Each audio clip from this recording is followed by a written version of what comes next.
the game dev stuff at the moment is pretty complex. It's all the battle system stuff, skill tree. That's kind of the goal for this month. And hi Cornelius, how are you doing? Good to see you. Happy Friday.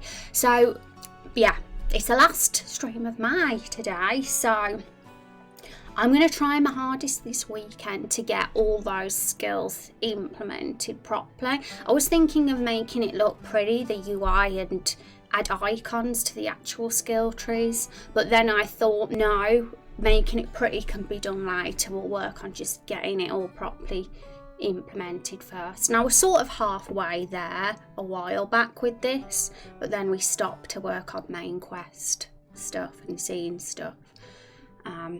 So I don't think it'll be too bad. And yes, so I've kind of made sure I've freed up some, like I'm not making each of the months too busy because we don't want to overwhelm myself. But yes, we got, for the next couple of months, it's mainly tidying up what we've already done, in all honesty. The stuff that's already been implemented, but making sure it all flows and works well, and we'll be like, it'll be like a first playable build sort of level, get it to that stage first, and then adding all the extra stuff later, starting the next main quest and side quests, and that can come after that. So yes, that is what I'm working on, skill tree stuff, guys, and I'll maybe on Monday give you a peek of those. I was tempted to do some on stream today at some point. I was like, shall we do the skill tree stuff or shall we do world building and lore Bible stuff? And I have to say, it's just always so tempting to just go with the world building because of all the fascinating things that we say together on stream doing that. Like, Wednesday stream, that's it, I forgot all the days. Wednesday stream, there was some really cool stuff brought up. The stream before that, some really cool stuff was brought up, and if it wasn't for focusing on the world and lore side of things on those streams, we probably never would have ever even considered such cool ideas, and that thought kind of freaks me out because I'm excited by those ideas. It could lead to some cool things. So and I'll work on that document more this weekend. I might rewrite a few things. I thought it to make things fit better and work on that sprite for my character. I like to see that work for the battle tree. Yes, I'm excited to show you guys too, and to finally get it done, because it's almost impossible to do this task here without implementing the skills properly first, because right now, well, the warrior's kind of set up, but we need to, and there's the vampire skills that I need to sort out because they're a little bit messy. And without doing those, Rose can only, attack, and she's super weak, and we can't test the boss or balance it properly. So that needs to be done first, and then we can actually move on to making the boss super awesome as well. So yes, I mean, the next week of streams, we might do some of that, but we might also focus on lore too, but all the dialogue and scene stuff, it's all this for June anyway, so we'll see where things take, because I try not to get too rigid about it and be like, we're doing this. I like to, of course, follow a sort of schedule because it keeps you on top of things, but at the same time I don't like to be too rigid about it, because that's when the stress can happen, and we want to avoid that. So yeah, I just say let's go with the flow and see where the streams take us each day. And yeah, that will be awesome if so, Van. Honestly, that is very cool, and I'm kind of really glad that we're putting in a little bit of effort into building an overall arc, and that's something I want to chat about on stream today as well, especially when more folks pop in, because it's something that I want to make clear that that's kind of going to be something I'm going to be trying to actively work on building, getting that overall arc sort of in place, at least, and then we can start really thinking of things that come from that arc together and things. Hi, Chameleon, how are you doing? Thank you so much for that sub. That is very kind of you. Let's have some hype in chat. Also, I need to give some hype for Asriel's sub earlier too. So let's get in the double hype. I appreciate that, thank you. And I hope you're having a good Friday. Right, folks, so where are we? So this was what we was doing last time. What I'm thinking of doing is just getting a heading and saying it. What should we call this?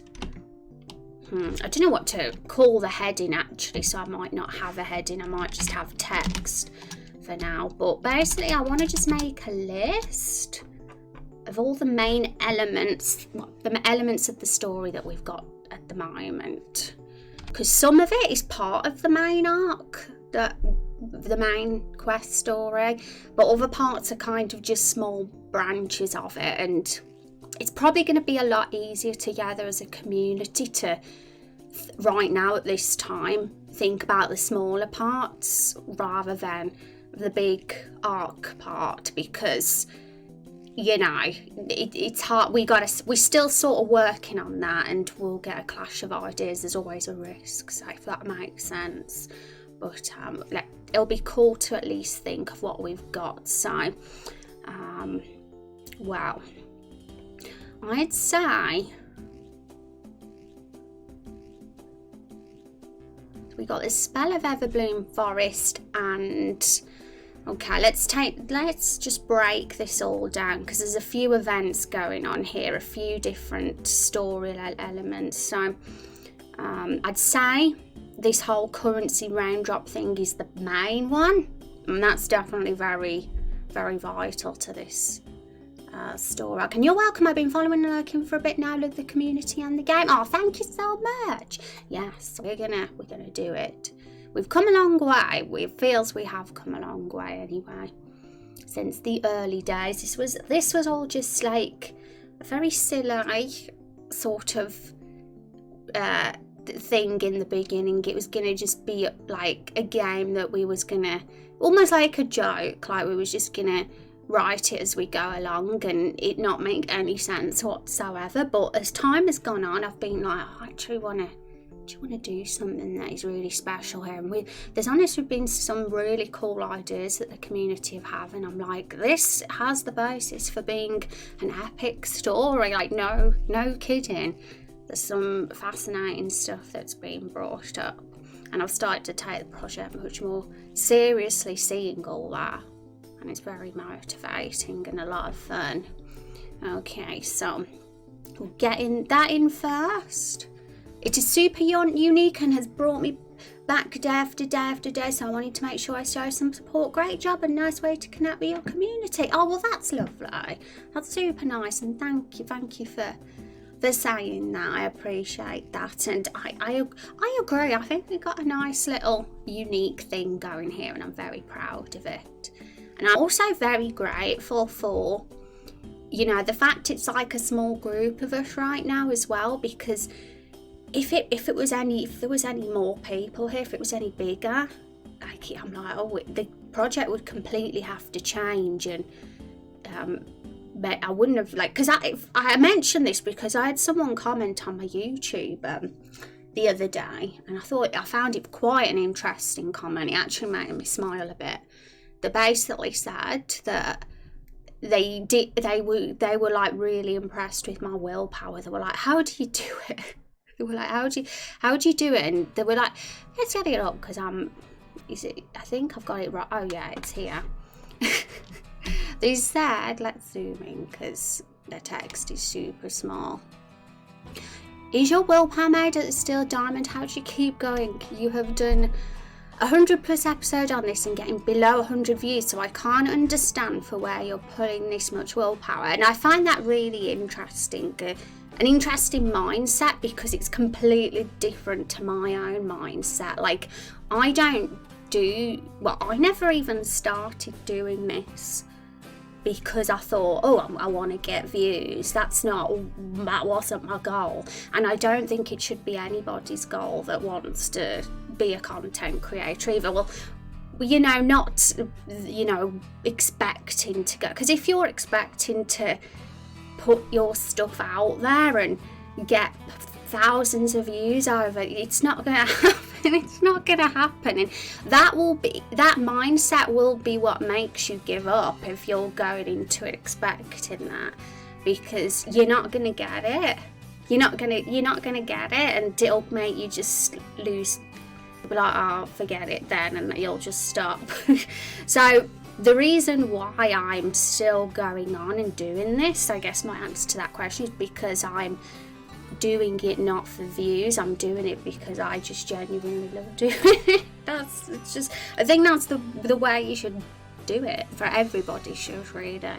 Just the best thing. And just popped in, good morning, I can't believe someone covered with that. Yeah, it made me smile because it's like just I like thinking, it's nice to know that people think I've got willpower and have trust in me and my project and what I'm doing. That's a real compliment. It's so much better than something someone said several months ago. Someone came in saying that they thought I was going to give up on this or something like that, and I was like, have some belief in me, please. So something like this is much more encouraging than someone coming in saying that I'm going to give up. But at the same time, it's not the right outlook at all, because I can say right now, 99% of people, content creators, if they're going to stream, put stuff on YouTube, they're not going to get thousands of views. It's a dream, it's a fantasy, if that's what people think you're going to get. So you got to do it for the right reasons, and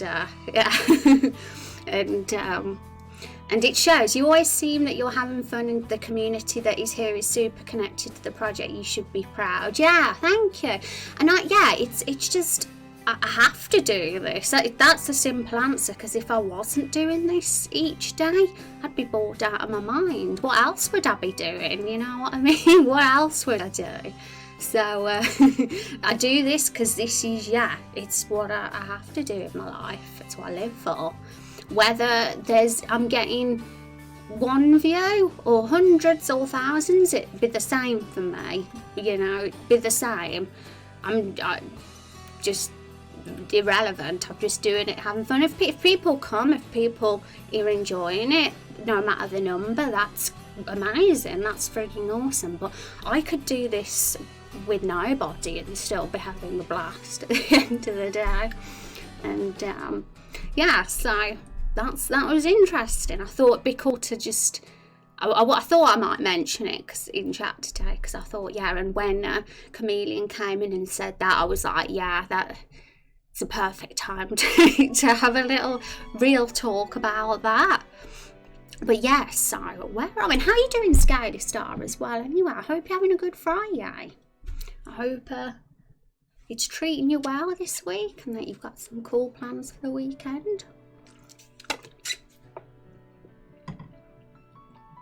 Okay, so we just, if those of you that you might not know, I've recently signed up to this awesome little resource called World Anvil, and it allows people, specifically fantasy writers, game masters, RPG creators, to create like a little collection of all their lore, like a lore bible, in a very organised way.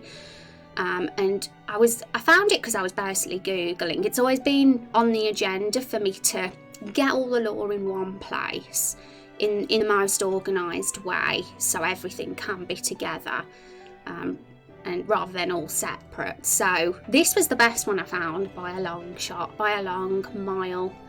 Nothing on the internet came close to being as cool as this one, and I have subscribed. It was $20, I think, for 6 months, so I got it on offer, and I was like, why not? that's a steal.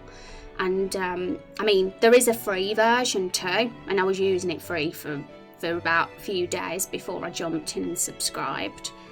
But the being subscribers just allow me to have a few more customization options. But the free one was quite impressive, to be honest. You can still do a lot with just that alone. But I'm going to make a command in chat to link to this actually, because I think that'd be a good idea. But so far we've got some info in here. I've started slowly adding to this little Bible that we got, and eventually it'll be packed full of information, but it's going to be a slow process, of course, because you can't get everything in overnight. But over time, we'll slowly get it into this really cool resource. But we got the main bits in so far, like some of the really key things are in here already. So I'm kind of going to just make like a little list on what those are, just so I find it's a good idea for me to do that, because I always like to plan in an organised way so I don't lose focus and everything doesn't turn into a muddle in my head. But yeah, honestly today I'm just going to chill, have random chats about characters, about the world and anything at all, and who knows what sort of ideas and things could come up. I always find it's really fun, these sort of streams, because we usually have some really cool people like get a light bulb moment and are like, oh wow, what about this? And I'm like, yeah. And that's always fun and exciting. Hi Eva Champion, how you doing? Welcome to the stream. Welcome, and thank you so much for that follow, by the way. I appreciate that. How are you doing? Okay, so let's get this command done first. So we'll put it on a timer as well, I think, this one. We'll call it, what should we call it? We've already got one for lore, but I feel like we should replace that one with this now. So, check out, we started building a lore Bible for Raindrop Chronicles. Take a peek here.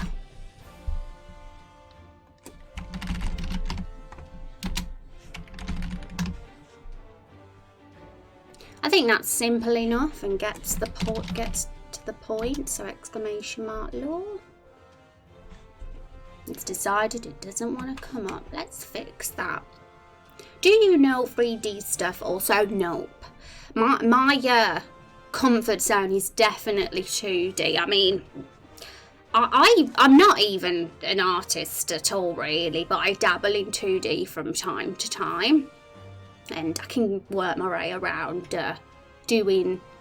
creating some assets if I need to. Although I do keep the art creation of my own limited in this project, because art can be such a time-consuming thing. But I do the odd original asset for this project. But yes, 3D would be a completely new thing for me. But yes. And 2D is fine also. They're both wonderful mediums. It's honestly what it is that you want to do and what you want to create. Some games are wonderful for 2D and some are wonderful for 3D, for sure. And I love Final Fantasy VII also. Yes, Final Fantasy VII's amazing. It was my first one, my first RPG, so it will always hold a soft spot in my heart. Speaking of assets, have you seen the new 2D asset bundle? Oh, Azriel, a couple of people sent that link to me actually, and I appreciate that. So I haven't actually got it yet, and that's because I decided to spend my monies on World Anvil this week. But if it's still on, I might be tempted to. But the good thing about Humble and all that, there's always quite often offers on there, and it's quite cool. He's my husband, oh, is he? He's your husband, oh. He's a baddie. Well, I can understand the appeal, because he's definitely got a presence about him. Right, so need to figure. Right, where is it? Here it is. The lore command wasn't coming up. I don't think so. Did I have it ticked? No, I didn't. I unticked it, that's why. So, hi Agro, how you doing? It's good to see you. Hope very good day. You're getting so close to those 500 raindrops now. How exciting. So I've got the lore command, guys. So we've started building a lore Bible for Raindrop Chronicles. Take a peek here, and that'll send you to the link. So if you're curious and you want to have a good nosy, feel free to. And there's probably a lot of blanks at the moment in certain areas, you know, because we've only just started it. And I guess my goal for the next few weeks while working on the game dev tasks for the next month will be just filling out that like little bab and making sure we all are gonna get this and get a good handle on what this lore is all about. I think that's the goal. Make it super accessible and easy for people to pick up and get an insight into this world. And of course, if anybody has any questions, if there's anything that sticks in your mind that you're like, oh, what about this? Do the barrels do this? Do the things do that? Then feel free to throw those questions at me, because, you know, sometimes when you're just one person, you don't think of everything. And then I'm like, oh, yeah, that's a really good question. That's a really good point. And, you know, to spy any plot holes that could be there. But yeah, still very early days. I'm in the process, and with the help of someone in the community who's been super helpful, in the process of putting together a sort of main overall arc. And that overall arc is I think it's gonna be great if we can do that. For the project, it'll be really beneficial for it, because we'll actually have a game that makes sense rather than just a random sequence of events that are just silly and random. So that's kind of my goal, to get that overall arc in place. And it'll probably take a bit of time to get it all there and decided, of course, but I think once we've done that, it's going to be great, because then everybody will get it and there'll be no clashes or misunderstandings of ideas. But yes, I want to make a list of what those things are, and I want to make a list of everything that's been story element that we have so far, and I want to kind of just highlight the ones that are part of the overall arc and ones that are just little bits and pieces off that main arc. And it'll be the little bits and pieces that will be a lot more easier for us all to think of ideas for, I think, at this stage, rather than the main overall arc. Rose, do you like Pokemon also? Pokemon's great. When I was a little one, Pokemon Yellow was an obsession of mine, literal obsession, but that for some reason I never played the others after. I don't know why. I think other things must have distracted me, but I did have a big obsession with Pokemon Yellow, to the extent that when I was a kid, like 10 years old, I draw my own Pokemon and sing Pokemon songs in the car and that were made up. I was silly. Okay, so righty ho. So I've got a lot of tabs up here and I'm like, where am I? Okay, so where should we click first? I think so we got Carol's sheet. I really think I can flesh out these sheets a bit more, and I really like the idea of putting them on here instead of having an actual visual character sheet, because it just gives us more opportunity to really get these detailed when it's actually on a proper website rather than a graphical image. Just much easier to edit and add more info. So I think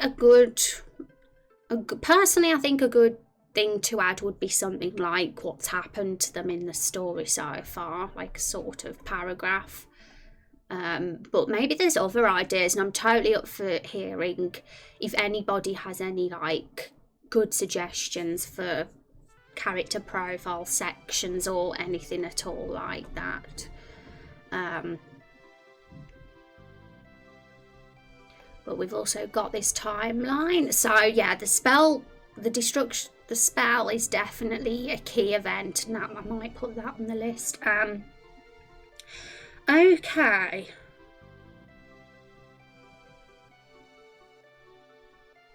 So really this spell, the spell part of it is, it's an event in history, recent history. It's happened in the last year or so. The reason for it is simply, it is the reason why the barrels, the containers are alive. So if someone asked why are the barrels even alive in the first place, this is the reason for it. That's the explanation. That's why we added this into the story. But what I like so much about this is we didn't just add it and it made no sense. It links with other things, such as the whole currency in this world. It links to the fact that, because from the beginning, from the very early streams, we knew that Raindrop Chronicles was going to be a world where the raindrops were very important. That's why it's called Raindrop Chronicles.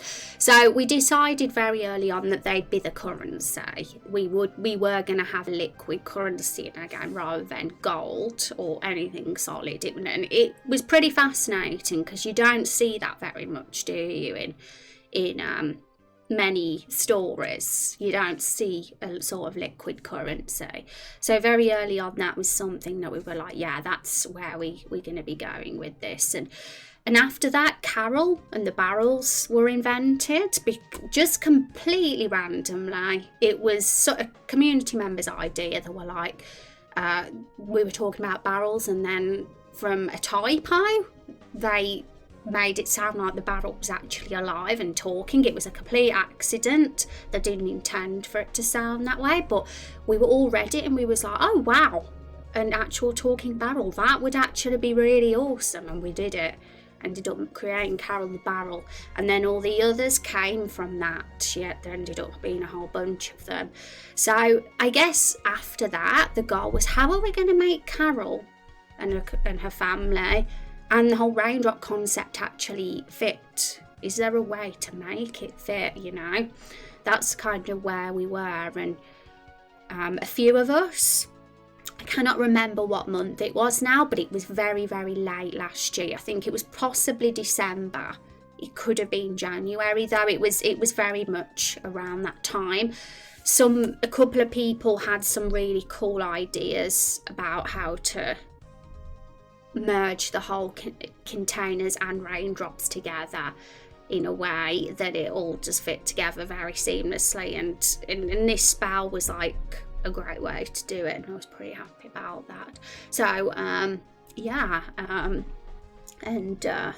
there's probably a lot more we can fill in because it's all very brief at the moment. We've got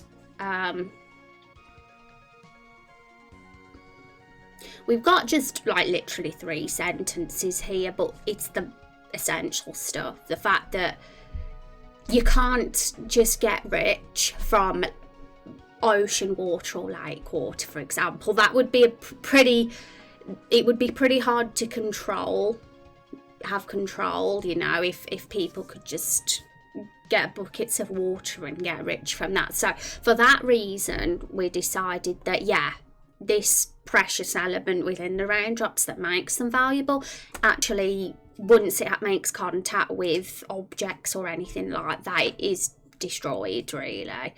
But the government have these special containers that actually is able to hold the element. They're unique, and that's why they're the special containers. Only the government own them. And that's how they're able to keep this element and preserve it, and then distribute it on to people, and people have it and exchange it, and it's a form of currency. But yes, so of course you'll always get people who try to corrupt the system, who are like, well, I want my hands on some special containers so I can do this and get rich. And that is basically who this antagonist is and what this antagonist was thinking. They were like, yeah, I'm going to do this myself. I'm going to get my own containers. And maybe it's not something many people have tried to do. This is probably a one-off event, you know. It's not something that many criminals around the world would attempt to do, because I guess it would be pretty next level to be a really advanced spellcaster to be able to pull off something like this, you know. I'm guessing that this spellcaster who's done this and was the one that brought Carol and that to life, it was all an accident, by the way, that they was brought to life. That's not what they expected. They just thought they were going to make them into these special containers that could do the currency job for them, but it was a side effect, Carol's sentience, so there's a lot of questions for why that could have happened. But you know, X is a powerful thing. You know, it might have strange properties that could do things like give life to things. Raindrops could contain a little life force. It would make sense too, because once it comes in contact with the ground, objects, lakes, etc., the life force is spread throughout whatever it comes in contact with. The life force was discovered by scientists and discovered how to preserve the life force and create healing potions and manipulate it into other valuable things. Yeah, I think some of that we could potentially make workable aggro, and for sure it makes sense that it would. I would love to link the whole raindrop currency that we've got and the whole X thing in with the healing items of the game. I think if we could think of a way to do that, it would be pretty awesome, rather than just have a random potion with no proper meaning behind it. It would be great to actually have items that fit perfectly with the whole world, because it just makes it so much richer and much more real and immersive to me. But yeah, it's a pretty complicated one right now, because this whole currency thing is literally part of the main arc. It's literally the main thing of this main arc, and I'm in the process of currently building this plot behind the scenes off stream right now, and there's some really cool ideas coming from that. And right now it's a challenge to properly talk about it together, I guess, because it hasn't been properly decided and it hasn't been properly revealed to you all yet. Like what is in here in these particular articles is very much 5% of what I could talk about right now. But you know, I have to have a story in mind, because otherwise if I don't have any goal whatsoever, it's not gonna make sense, the story, which of course we don't want. We want it to be special. And I'm gonna just tell you guys, there's things that I think could really, there's some particular end game ideas I have that could be pretty epic. And not just me, of course, that came up with the ideas. It's you guys have said things in chat that have made me think, oh, okay, that's cool. And then you've messaged me off stream and said some stuff, and I've been like, yeah, that could really work. And because of that, we could get something super good. And yeah, endgame is a long way off, I know. We're only on episode 1 here, but we kind of have to, if we're gonna make this super cool thing, super good story, kind of have to get that outline laid out, even just sort of roughly, if you get what I mean. So eventually, I think what I want to try and aim for in our lore Bible here is to get an outline sort of thing in place, an outline article of the overall arc at some point. Whether we lay that out as a timeline or in paragraphs, I don't know yet, but I think it'd be super cool if we could get something like a whole page dedicated to the outline up on here, and I'd be like, yeah guys, you can read it now, and any ideas that you have, let us know, and we can think of ways to branch in all the little bits and pieces off that together, and it'll be super fun and cool. And I'm excited just thinking about it. But I'm going to copy what you said, Aggro, because there's some of that stuff there could definitely work, I have to say. So we'll see what we can do. What I have done, I mean, let's I want to show you guys everything that you said in chat last stream is all here. So some of it I've been like, yeah, totally. And there's other bits that I'm like, maybe that won't kind of work 100% with the plan that is in mind. But some of it, yeah, And it's quite surprising sometimes how, like, some of it, like, you think, well, yeah, totally, that could fit. So yeah. But if like there's ever any idea that, I mean, I want to take all your ideas on, but unfortunately that's impossible because you can't do absolutely everything, can you? Certain things will sadly have to be put to the side, but I think there's a few from some really cool things on this list that we can go off. Particularly when we talk about things that are off the main arc, like the reptile stuff, for example, that we was talking about last stream, was pretty cool because all that arc with the reptiles and the humans is it's sort of separate from the main plot, really. So there's a lot of room for creativity and potential ideas there. We don't have to be too, like, rigid about it. You know that the character will have to say at some point this time next year, we will be millionaires. Yeah, I'll copy that because I like dialogue suggestions. Can never have enough of those. Right, so, and look at, I don't know if you guys have seen this, but look at all that. That's all your ideas, chat. All in one place. Because I don't want to forget them, you know. I want to have them there because you never know. I could be looking through and be like, oh my goodness, yes. I want that. So, okay. So, I'm just trying to think how to break this up because we've got a few bits and pieces here, but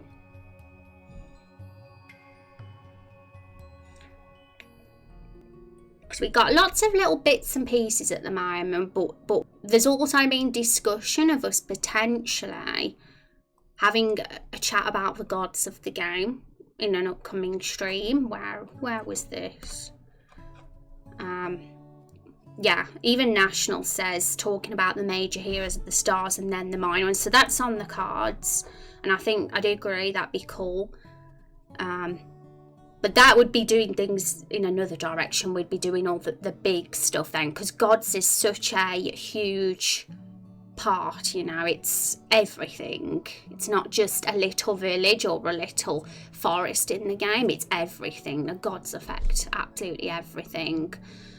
So yeah, I'll take some consideration, that will. I like to throw out suggestions. I'm sure I'll be throwing out plenty all the time if you're cool with hearing them. Yeah, of course. And you know, any idea is cool, especially the size we are as a community. It's, you know, it's not like we've got chat going up like that. If it ever was like that, of course things would have to change because there's no way I'd be able to take all of it in. But the way things are, I can keep up, and it's very nice as well because it makes me very grateful for the community we've got here, because I just know we wouldn't have this story right now if it wasn't for the ideas you guys had. We wouldn't have Carol the Barrel. We wouldn't have some of the really cool things that we've done. So yeah, I'm very thankful for it. Right, so I'm trying to think what we can do, because this is all such a planny bit, but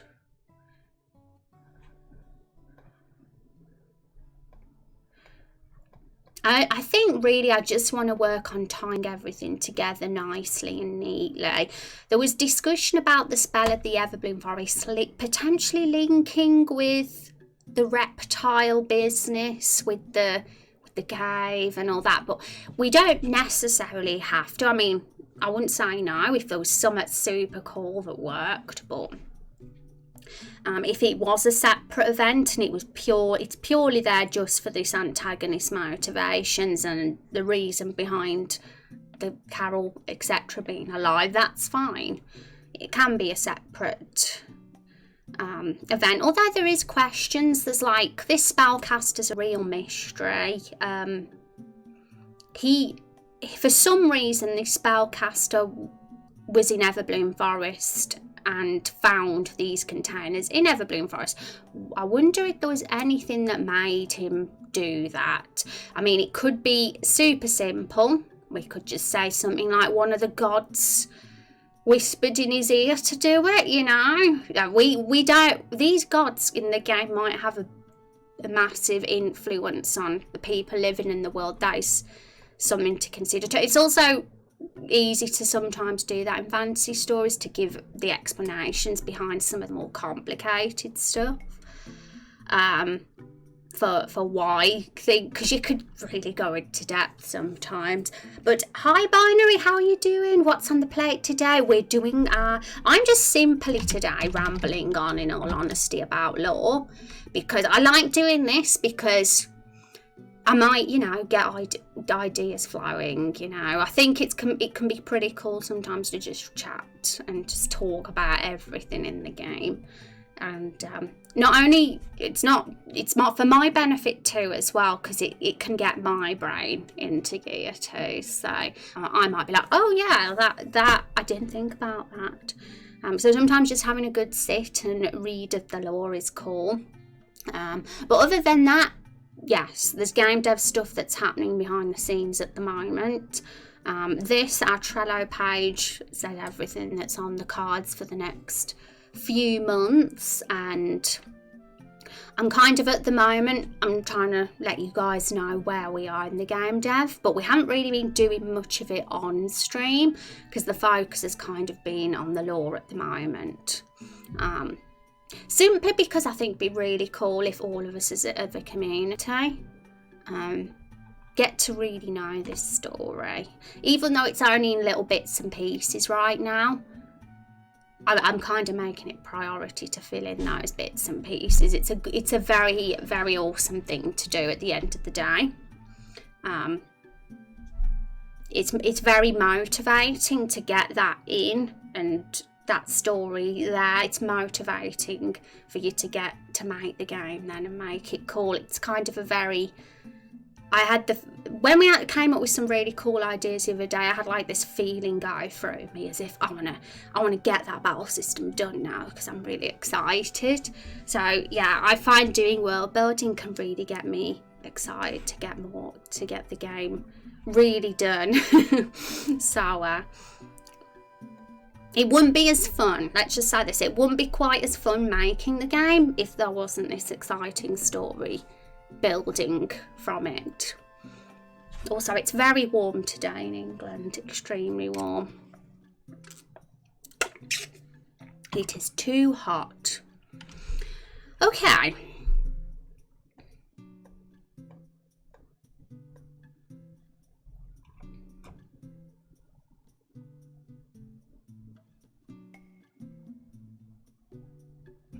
So one thing we have is like this. I'm not going to do it in any particular order. I'm not going to do it in order of most important to least important, but I'm going to just pick out different events. So Fiona and Nigel Bookington and the Fruits. They are one storyline.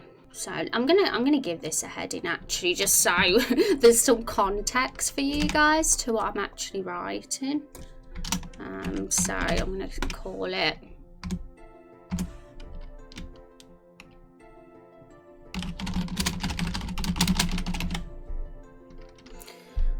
story elements so far, because we got lots of little bits and pieces going, you know, and I want to get them all listed in my head and think about which ones need more work and which ones can be left for a little bit. I'm going to think about which parts really need the focus. So the Fiona Bookington and the Nigel Bookington and the Fruits, a summary of these guys, they're the first and second quest givers of the main game. Nigel is the first one that gives you the quest, and Fiona gives you the second main quest that leads to sacrificing Rose to the Fruits. So their story is very separate from what I'm planning for the overall main arc of Raindrop Chronicles. It's pretty separate from it. The only thing that it has in common with the main arc is the fact that the fruits were brought to life from the spell of the Everbloom Forest. So it sort of has directly influenced this to a degree, to a small degree. But I mean, it'd be even cooler if these could be linked more deeply to the overall arc in some way. But at the same time, it doesn't hurt to have little story elements that are disconnected from the overall arc either. So if you guys wanted to read more about this particular plot, we have, where's our lore bible hiding, because we got so many tabs here. If you guys want to get a bit more insight into this particular Fiona Nigel Fruits plot, it's all in this particular section here, episode 1 part 1, and the next bit here. But there's definitely more I could say, guys, about it, because there was some community discussion a few days ago about these two and the fruits, and I'd like to get that all put in and mentioned, because it's cool for you all to be aware of what's being said and any particular leads we've got, because there was some really fascinating stuff, particularly about Nigel and the fruits, and that could be pretty an interesting way to tell their story. So I definitely want to get that in all honesty, and I might make a profile for Nigel and Fiona too. That might be the most effective way to get all that information in. And I have here, do profiles for the Bookingtons and the Fruits. So I'm not going to be doing the graphic character sheets anymore, so I'm not going to do that for them, but I'm going to put what would have been in there directly into this, into this instead. So since the Everbloom Forest is a tree in the middle of late fall that has its eyes closed, maybe it could be the elder tree in an eternal sleep. You could possibly make it so that the antagonist simply chose Everbloom Forest because it was one of the most lively places in the continent, and he chose to cast a spell that sucked the life force out the forest.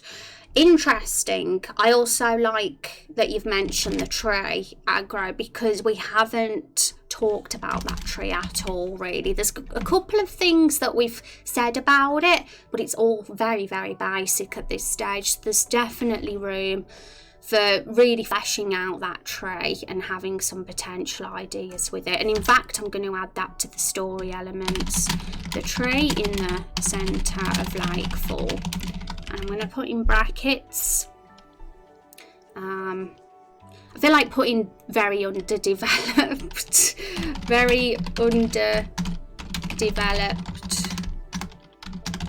so far.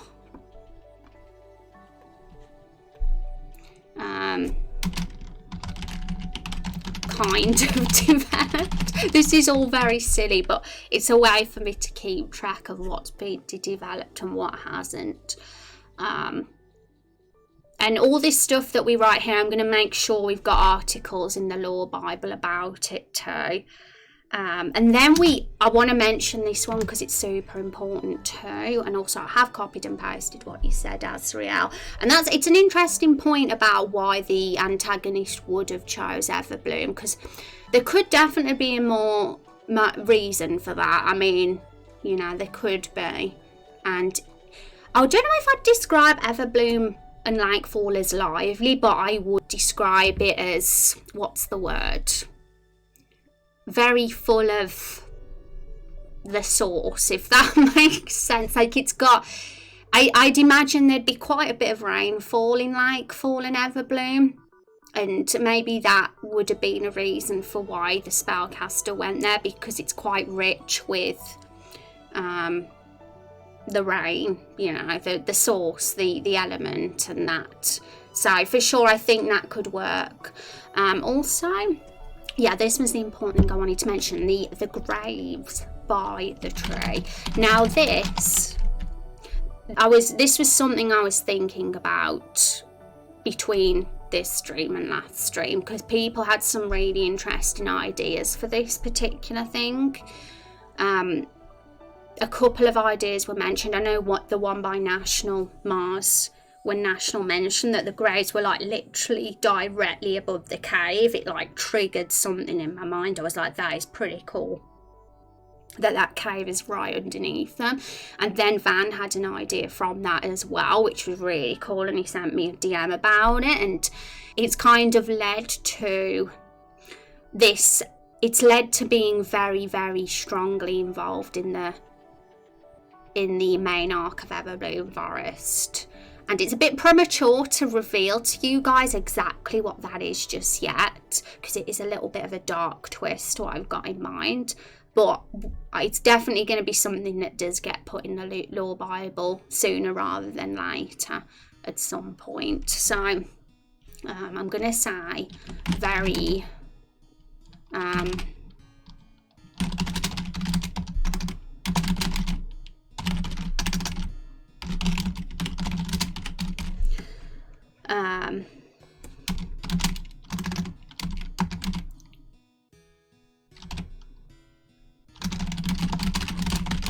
so the tree in the lakefall is definitely the one that has room for many more ideas out of these three in particular so far. The Nigel and Fiona one as well. And hi Eric, how you doing? It's good to see you. How are you been? Hope you're having a good day. The Nigel and the fruits and Fiona section, I'd say, yeah, kind of developed. I want to get the info in the lore Bible, and I think there's definitely room for ideas there too, but only when I've made clear what those ideas are to you guys, so that we don't get clashes. Right,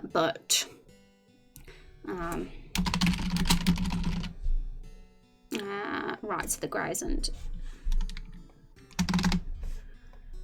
right, so what other little story elements do we have? There's definitely... oh yeah, of course, the obvious one. The humans versus reptiles. I see the humans versus reptiles conflict as the sort of main theme of the Everbloom Forest and Lakefall. It's that sort of... that conflict that's just there. You know, and it doesn't go away. And this particular story element isn't really a part of the main story arc, so there's definitely room for us to get creative with this, but there's parts of it that link in, but in a small way. And I did sort of start talking about that last stream. And I got in the main things that are pretty much set in stone about this. The reptiles caused the massacre, the reason behind the graves in the ground, and because of, in particular, Careless Rex's character sheet, because he's made a reptile antagonist character for our game. It's his character in particular that has shaped this particular part, because he's a villain. That character wants revenge on humans. He hates them because they're reptiles, an oppressed race. They're treated badly by humans. Lakefall is a human populated village. Reptiles happen to live in the cave quite a way away. It only makes sense to add this conflict here.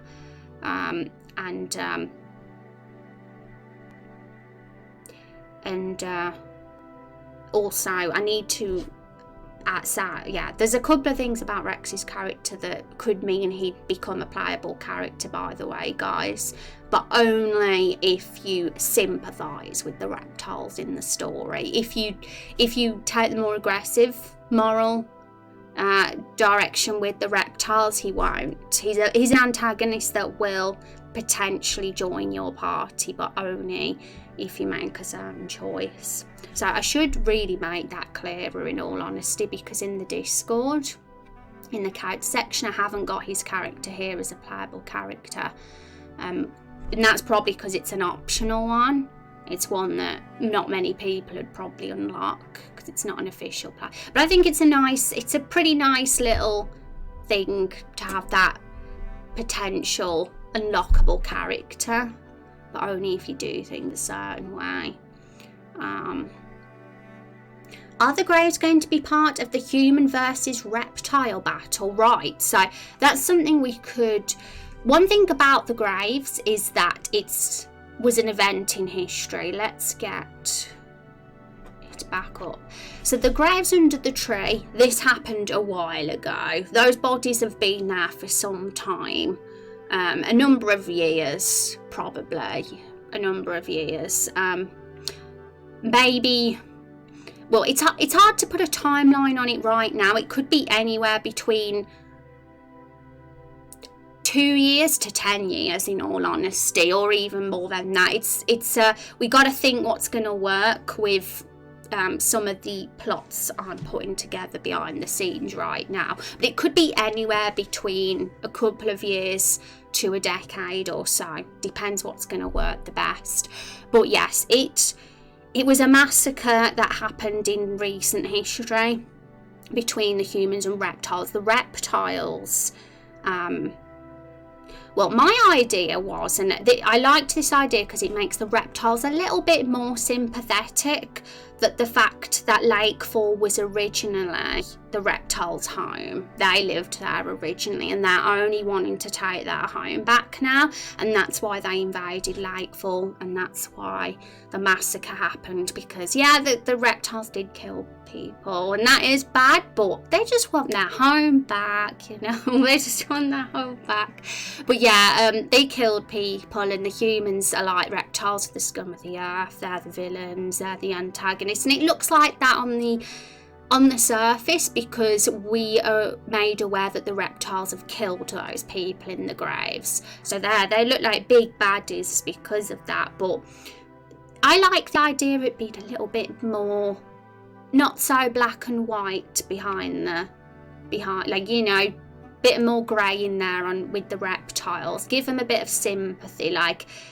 And that's the first one that came into my head, that Lake Fall was their home and they just want it back. Humans were great. Why are humans even in Lake Fall? They've got plenty of places in the world that they're allowed to be. They don't need to hide away in a quiet forest. They can be in the bustling cities. They're not the oppressed race like them. To them, Lake Fall was their home where they could hide and be safe from those that look down upon them like scum. So, and hi Paul Sasigo, aka Bottle Sandwich, how you doing? Feels like it's been so long, off topic reasons such, but we'll be chilling for a while. Yay! How you doing? It's good to see you. So yeah, in answer to that, Angro, I guess they are part of the human and reptiles battle, but not in the present, in the recent past. So when the game starts, you're in Lake Fall. That's the place you are as the hero.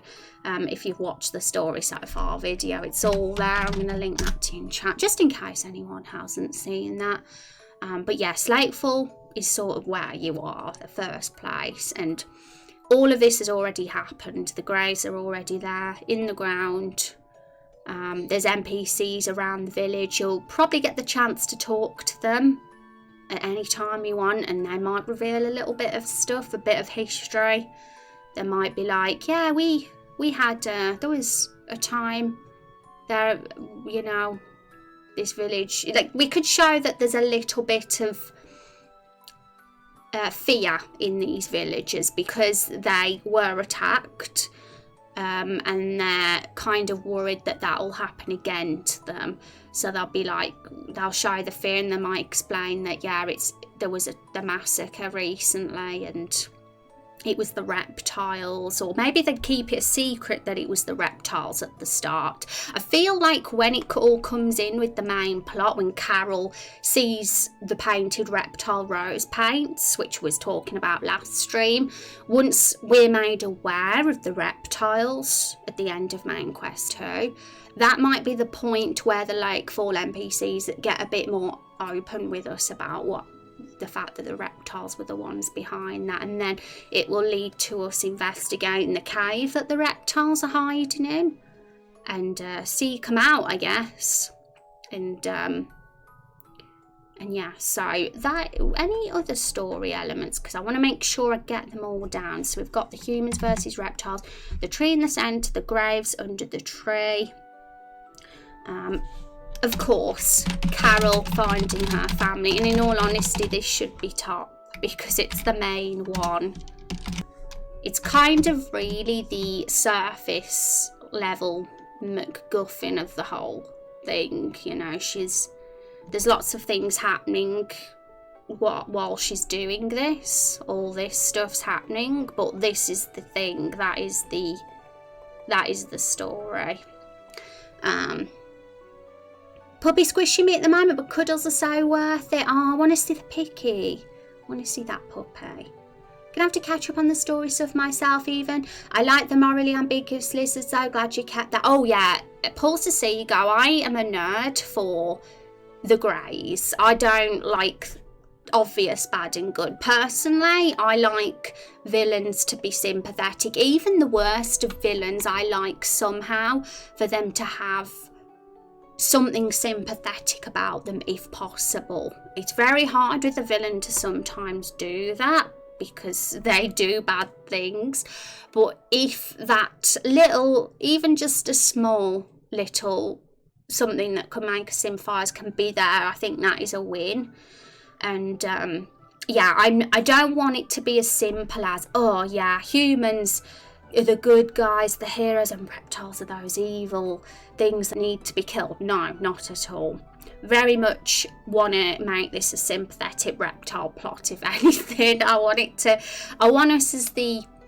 kind of make us as the player, while we're going through this part of the story, start to actually feel for the reptiles and be like, actually, yeah, I think the reptiles should be living in Lakefall instead. Let's get the reptiles living there again. Wouldn't it be pretty cool if, like, at the end of episode 1, just before we leave Lakefall and head to another part of the world, wouldn't it be pretty cool if, like, you can populate Lakefall with reptiles again, and humans are all gone for good, and it's a lovely little peaceful town where reptiles are living now, and I think that'd be quite heartwarming if it ended up that way, because Raindrop Chronicles is going to have multiple paths, you know. There's going to be multiple endings, but just not at the end game only, but in these smaller parts too, like even just Lakefall's conclusion. I would be quite fond of the idea of, like, the conclusion of Lakefall having multiple endings too. Like, one of those could be reptiles living peacefully in Lakefall, they've took back their home, or the humans of Lakefall still living there and the reptiles all dead, you know. Depends, honestly, how you as a hero have decided to shape that world with your actions. Establishing a justification for empathy makes for way better antagonists. Oh, yeah, awesome ideas there that you just said. Yeah, and I just thought of that right now. Like, it didn't even cross my mind before a minute ago that we could have an ending, a conclusion for Lakefall where all the lizards live there instead at the end. And that's just one of a few ways it could go. And yeah, my goodness, it'll be a challenge to keep track of all these little branches that happen, but that to me is exciting and the kind of game I want to make here. One where there's loads of different outcomes as you go, and even the way, like, say the way Lakefall ends for you when you've played it, like say if your ending was the reptiles are all living there now, even when you move on to the next region of the game, if it ended up that way, it could affect what happens to you later on in the game too. For example, the people you meet might despise you or love you based on who's living there now or something like that. I think that's quite cool and quite fascinating myself. So I'm quite intrigued with that. I might even make a note of that here. Maybe one of the endings of the Lakefall conclusion.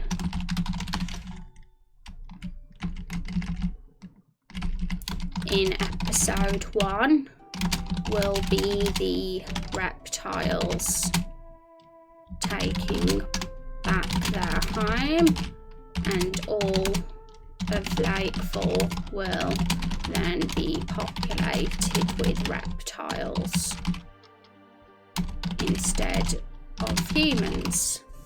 And what would have happened to the humans? Who knows? Fiona and Nigel might be dead, or maybe they're living in the cave. Maybe the humans can live in the cave instead.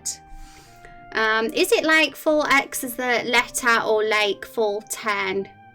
Lakefall X. Where have I put Lakefall X? Did it say X? If it said Lakefall X, that was probably an... Oh, here. Oh, I get it now. I see it. I was like, where's that?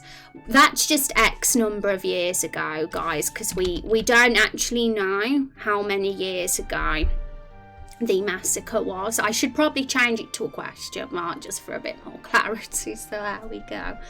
Let's catch up with chat. Like an ending with Lizard Town, ending with Human Town, ending with Mixed Town population, or maybe ending with town just totally burnt down. My goodness, yeah.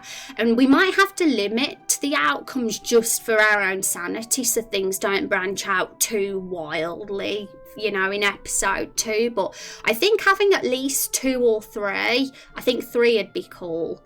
You know, that's kind of neat, would be quite fun. 4 might be much, but I'm going to just say I'll see what's possible, and because I'm totally up for putting more in, if as long as it doesn't get too crazy and wild. But yeah, those are great. I'm gonna actually copy what you've said, Ego, because I want to remember those ideas, because I'll probably like to refer to those if we do start to come up with some Lakefall ending conclusions. And I might even write them in here soon as well. And John Dark, thank you so much for that follow, by the way, as well. And Brown Recluse, I hope you're doing well too. Thanks for popping in the stream today.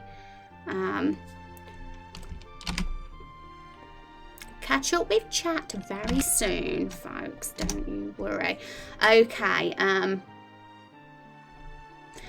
not sure how RPG Maker does it, but in any other engine, that wouldn't be too difficult. It would be simply stored as a ball. Reptiles took over equals true. This could check in any conversations as the game goes on, and if true, the dialogue goes another way. Thank you so much, Azrael. That's going to help, because you know me, I'm not the most techie person in the world. I'm far more of a creative than a techie, but I believe it could be done as a variable in a switch or something in RPG Maker to a similar degree of how it's done in other engines. And that's pretty simple. It's pretty simple to do that. But yes, well, I'll look into it and say. How are you doing, Rod? It's good to see you. Hope you're having a wonderful day. Matt Sandwich here, been a while since I've been able to say hi. You're welcome, Recluse. And oh yeah, so yeah, it was a number of years ago, just to remind you guys what that X meant. But I've changed it to a question mark now, just for some clarity, in case it confused you guys. She'll have to read all this later. My work needs some stuff done today. No worries, Van. If you have any questions at all, feel free to ask later when your work's all over and done with. There's a drill going. Go away, drill. Stop interrupting my stream. Lots of dialogue to write, of course, yeah. And in all honesty, that's the fun bit for me. So I'm not gonna cry over that. I'm totally okay with getting all...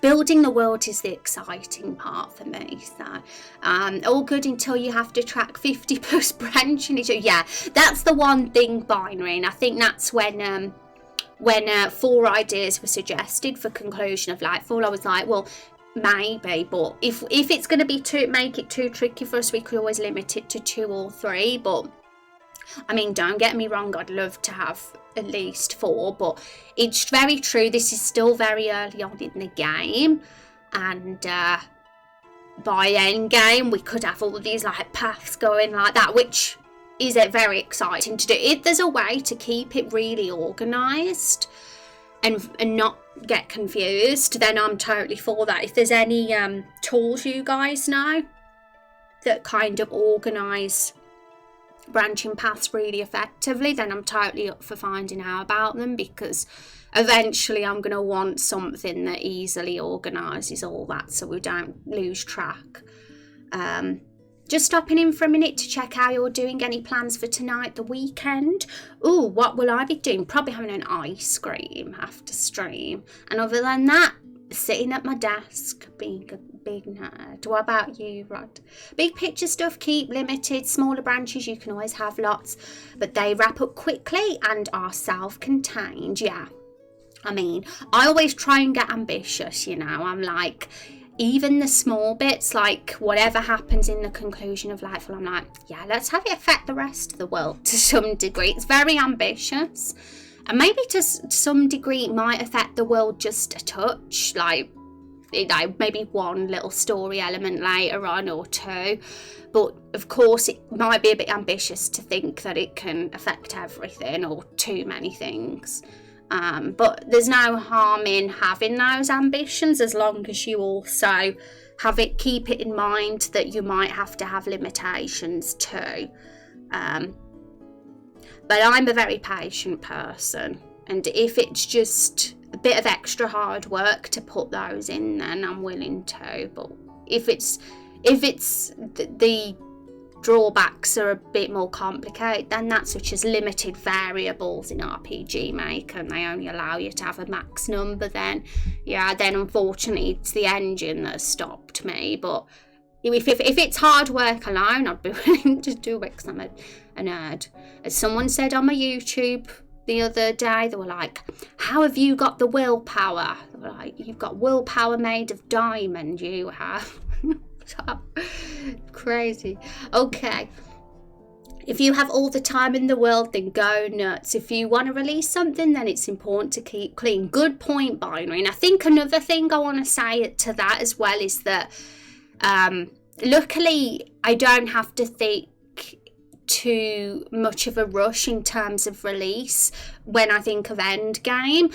Episode 1 is like what I'm thinking about right now, so that's like realistically going to be out in a year or so maybe. But Endgame itself, the whole thing, that could potentially be years and years, so that keeps things from getting too overwhelming for me, being able to just focus on this current episode, because I know that that's the present and that's the now.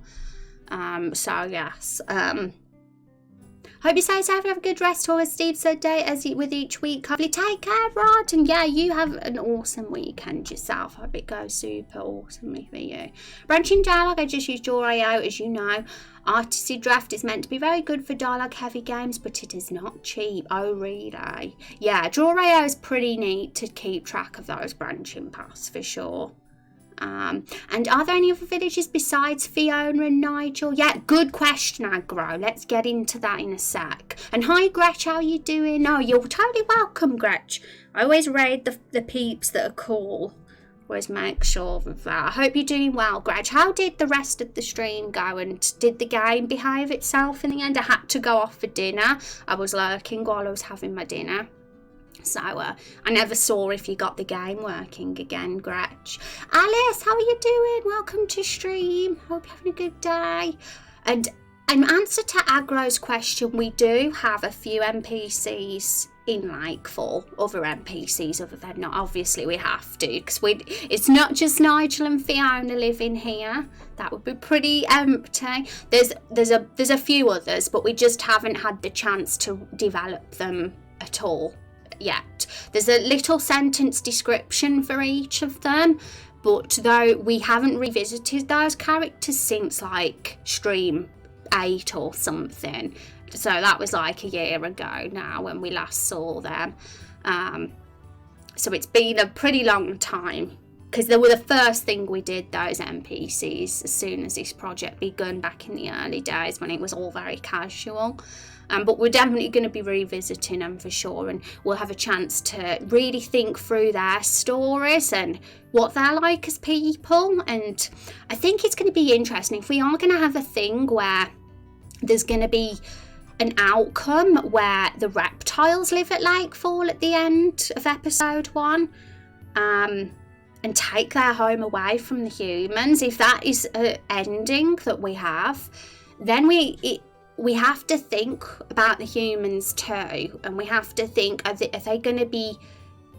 we going to make some of the humans sympathetic and good people too, so that it makes the choice that bit more difficult? Because some people might think, reptiles are assholes, just let them die. And others might be like, oh no, I want the humans to totally die. But if we make the choices that much harder, like throwing a few likeable humans into the mix and a few likeable reptiles too, my goodness, it just makes the whole thing morally so much harder for the player to choose who they're gonna side with.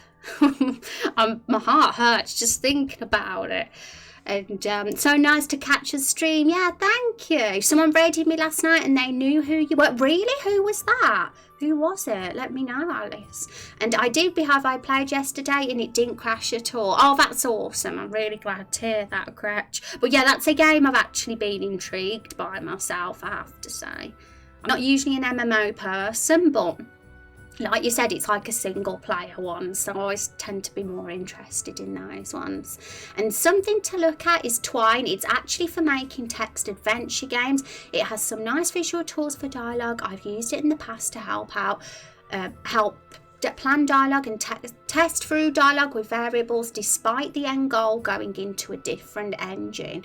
Ooh, okay. Twine is definitely one I looked at, I have to say. I was nearly going to start using it at one point instead of Draw.io, but because there wasn't as much customization options in Twine, I didn't in the end. But I was very impressed by it, and it looks pretty cool for branching paths, I remember now.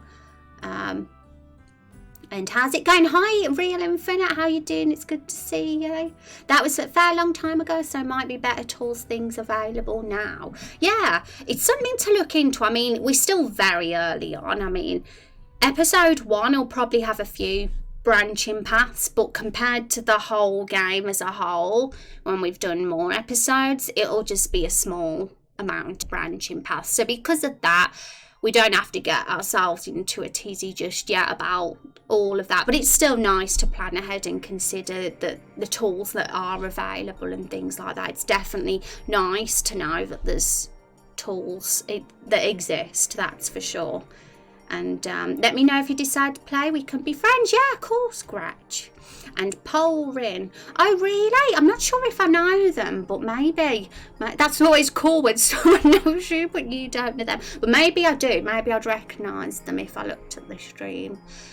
Doing fine. Yay, good to hear it. But yeah, I hope your streaming goes well. Are you streaming again tonight, Alice? And also, Alice, I need to put your raindrops on your new username. I've just realised, because you have changed your name, haven't you?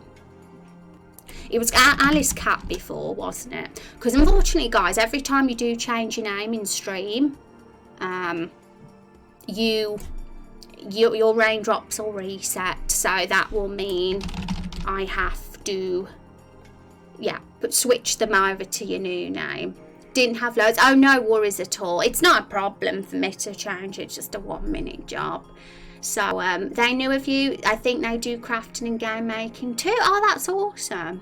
I'll have to have a peek at their profile and have a nosy.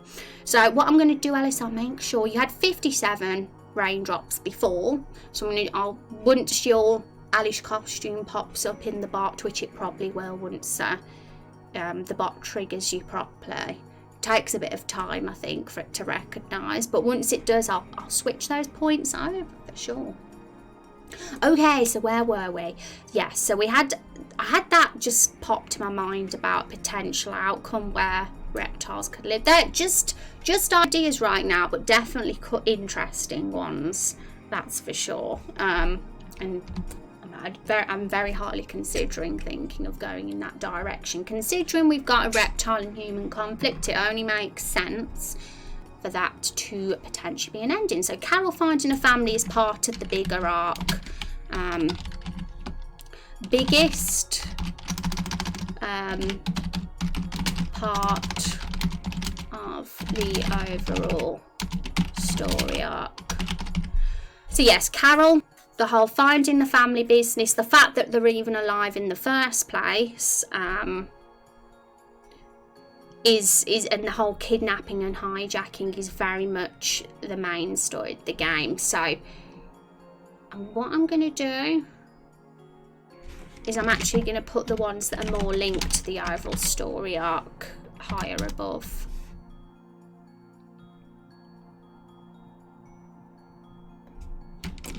And I'll put the humans and reptiles there because that's a bit of a larger arc for Everbloom and Lakefall. So this is more...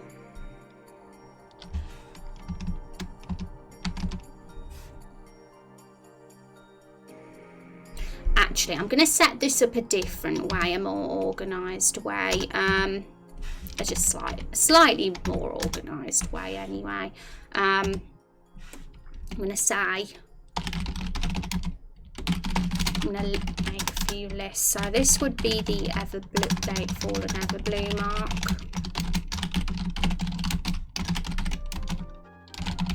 Which is episode 1, by the way, guys. Episode 1 is going to be all of Lakefall and Everbloom. I'm going to make it super rich, full of content, you know. Want to make the most of those areas.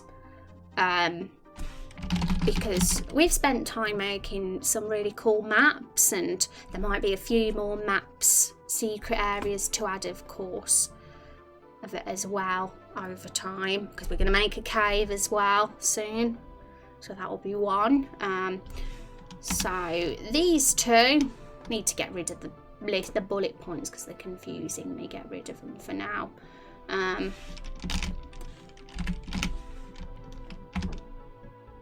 We'll underline that one.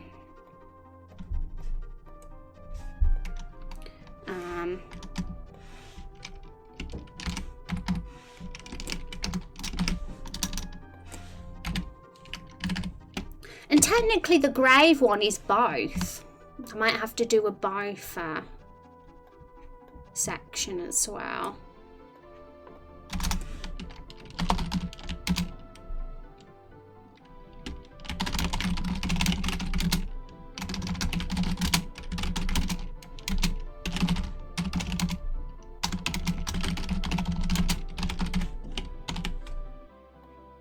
So the overall story arc is something that's going to be episode 1 onwards, of course.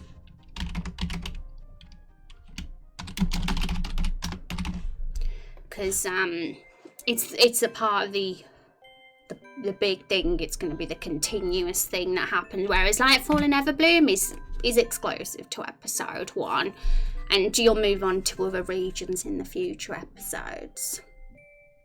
I'm sitting here at work listening to you while I'm doing this project, and all of a sudden I have an idea about the barrels that I will send you in a DM. Rose, yeah, totally.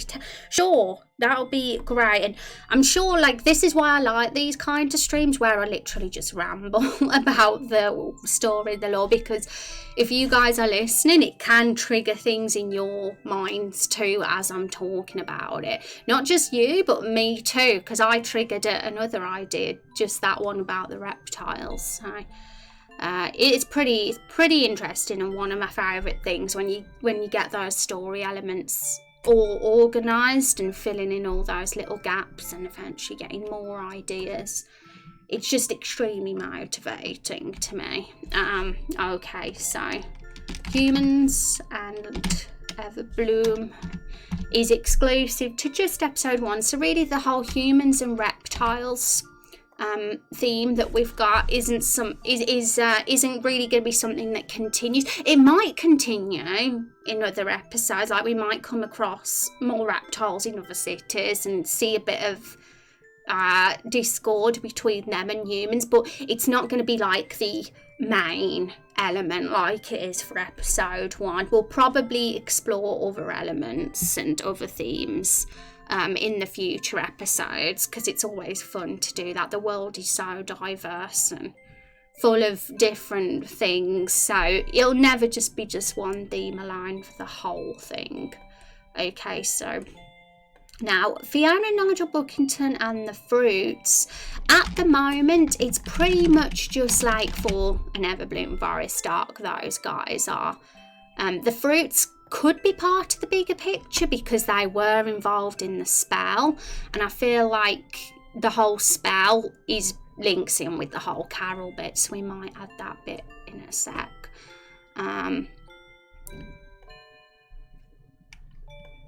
The tree in the centre of Lakefall though is exclusive to right now. That's also just the Lakefall and Everbloom Forest stock. But this is both. I need to move that to both because we know that the grounds are actually part of the Lakefall and Everbloom arc relay. But what happened was there was a really smart idea that got mentioned in chat last stream about concerning these graves, and it's just a very, very smart way of connecting those graves to the bigger picture. Just very, very cool when that happens, you know, to have like an actual thing happening that could affect that overall arc from just such a small part of the game. It seemed like such a small part of the game, those graves anyway, but it's not. It's going to be huge. It's going to really matter, and that's exciting. So is there anything else? I want to make sure I get all these elements put in, you see, because then I'll be able to keep track of this lore Bible we've got going here. Because as you add more to the lore Bible, you start to lose track of what you've done and what you haven't done. So I'm actually I've accidentally clicked on a bot link there. Cross that off. There we go.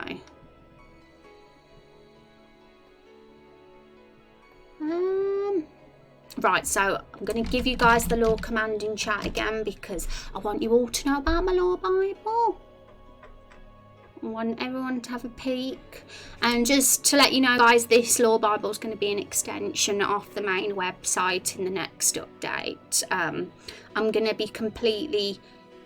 I was about to say I'm going to be completely redoing it all, but that's false. It's basically going to stay the same. The whole design of the website is going to be exactly the same as in now because I love it, but the content within it might change just a touch.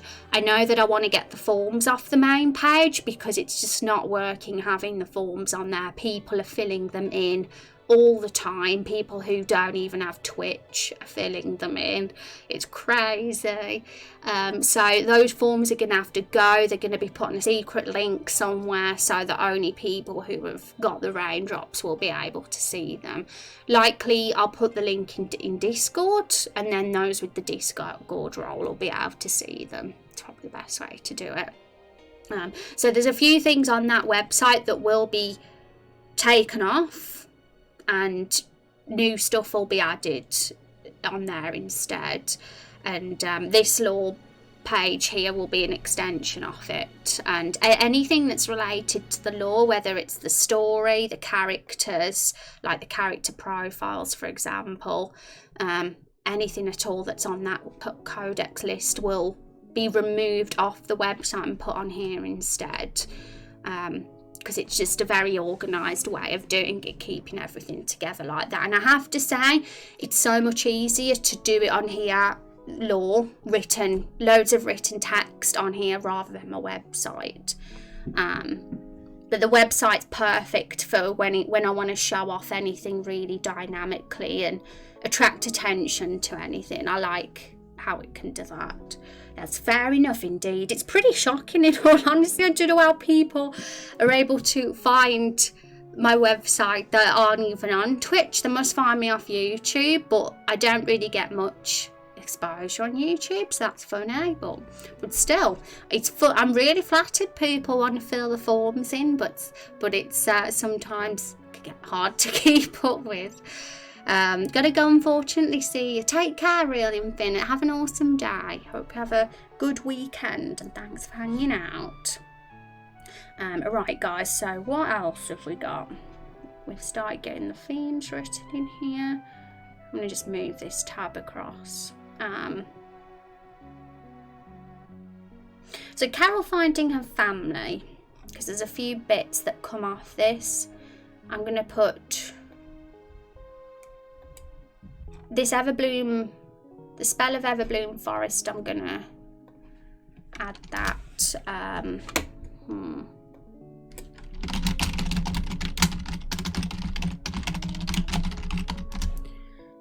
And the other one is, this is their timeline, who was each generation, the order they came to life, and this was the event when she was separated from them. So that was the hijacking of the wagon, which is also a flashback in episode 1 in Main Quest 2.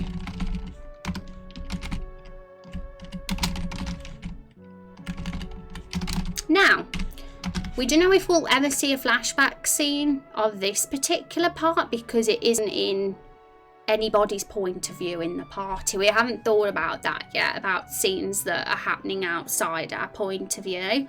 But you know, it's something to carefully consider, because unnecessary sort of exposition just thrown at you without context could be not smart. So when it comes to the spell event, it'd be cooler if it got slowly, we got the breadcrumbs of the details of that slowly over the course of the story. We may not even know as the player for a long time that Carol was actually brought to life by this spell, Carol and Co.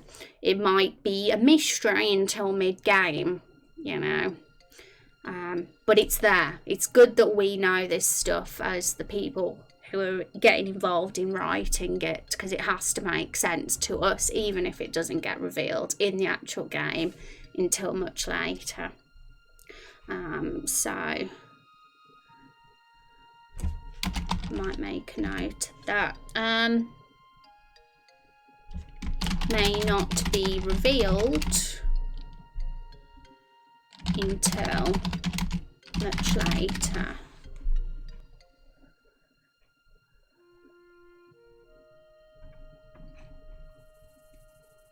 Because as soon as Carol and her family realised they were brought to life from a spell, once this knowledge hits them, they will start to question their own identities, you know. They might just think they're like all the other humans and races of the world. In their minds, they might be like that. We haven't talked about it much yet, but it's something to consider. And it would be a very big turning point for them, that point when they realise they shouldn't be on this planet. They were just an experiment gone wrong, because that is really all they are. It was just a complete and total accident that they were even brought to life in the first place. The spellcaster didn't intend for that to happen. All he wanted to do was turn them into special containers so he could, you know, corrupt the currency system. That was all he wanted to do. It just was an unfortunate side effect. So, Rose, take a look at my DM really quick. Is it an emergency? Alright, so I'm gonna hide this. Should we get some up in the background while I look? I don't think you've ever even got anything up in the background, have I? Let's get RPG Maker, because I want you guys to see something. Don't want a black screen. There you go, you can look at Lakefall, everybody, because we were building this while we were talking about the tree and the graves, so, you know, be a good thing to look at. But it fits all right. Have a look.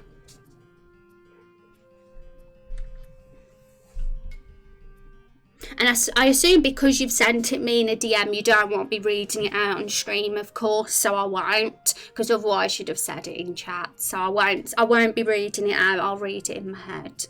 And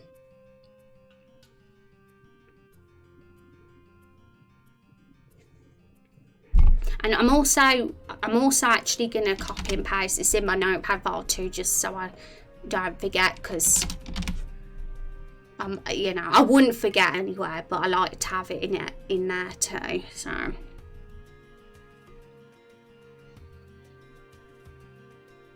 Now, I'm going to just say, when I don't read things out loud, it's much harder for me to take it in, so just give me a bit of time to process it, because I'm going to have to read it properly.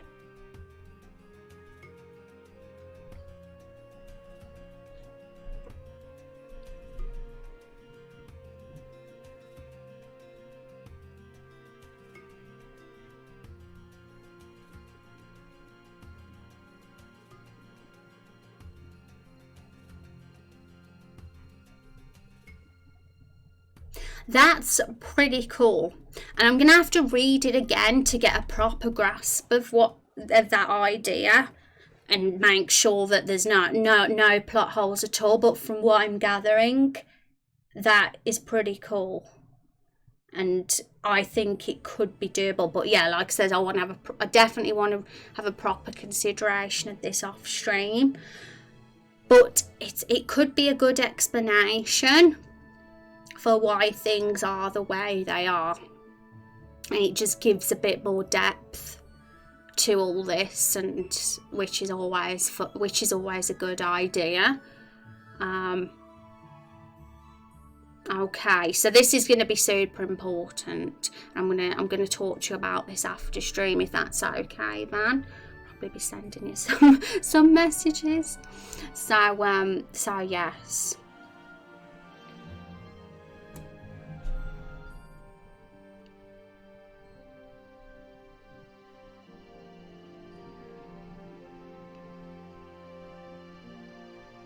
Yeah, that was something I was going to ask actually, because as I was talking about what do they know about themselves? What do the barrels know about themselves, guys? That's the fascinating bit, and I love how they're so naive in a way, that they're just minding their own business, living lives as barrels, and are really like unaware that they're just barrel. Well, they know that what they are. I'm sure that they can see their bodies and know that they're not humans. They've kind of embraced the way they are, but do they understand that they can't?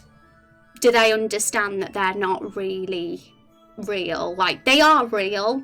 What I'm trying to say is, do they realise how they were made and how they were? Because that would be pretty tragic, in my opinion. Finding out that you was brought to life from an experiment, from a bad guy that went badly wrong. It was for really dirty things he was doing. Like, he was doing a crime, in all honesty. So it's not a nice feeling for the barrels to think that they were brought to life from that. So when they get knowledge of that is pretty not nice. But yeah, from the message, there's a lot more to it than just that alone, and I think I like to sort of do that, but we'll talk about that later. So just figured I'd throw it to you while it was in my head. Yeah, good idea, because we don't want to let that slip. But yes, okay. So yeah, this is another good reason why I think writing down all the story so far is working today, because it's letting us break down everything bit by bit and consider its place in the story. And if it wasn't for writing this bit there, we might not have had that light bulb moment then, Van. So, you know, it works, just getting it all out. Because I hadn't even thought of that myself. I hadn't even thought, I wonder how they're going to feel when they find out that they was born from this spell. That was only something. And then I started thinking about when it'd get revealed. I hadn't really thought of that properly at this point. So what is next? Okay, so we got the Stars article here, which is really needs to be a lot more lengthened out. We could go way more into depth here. It's just very brief at the moment. Okay.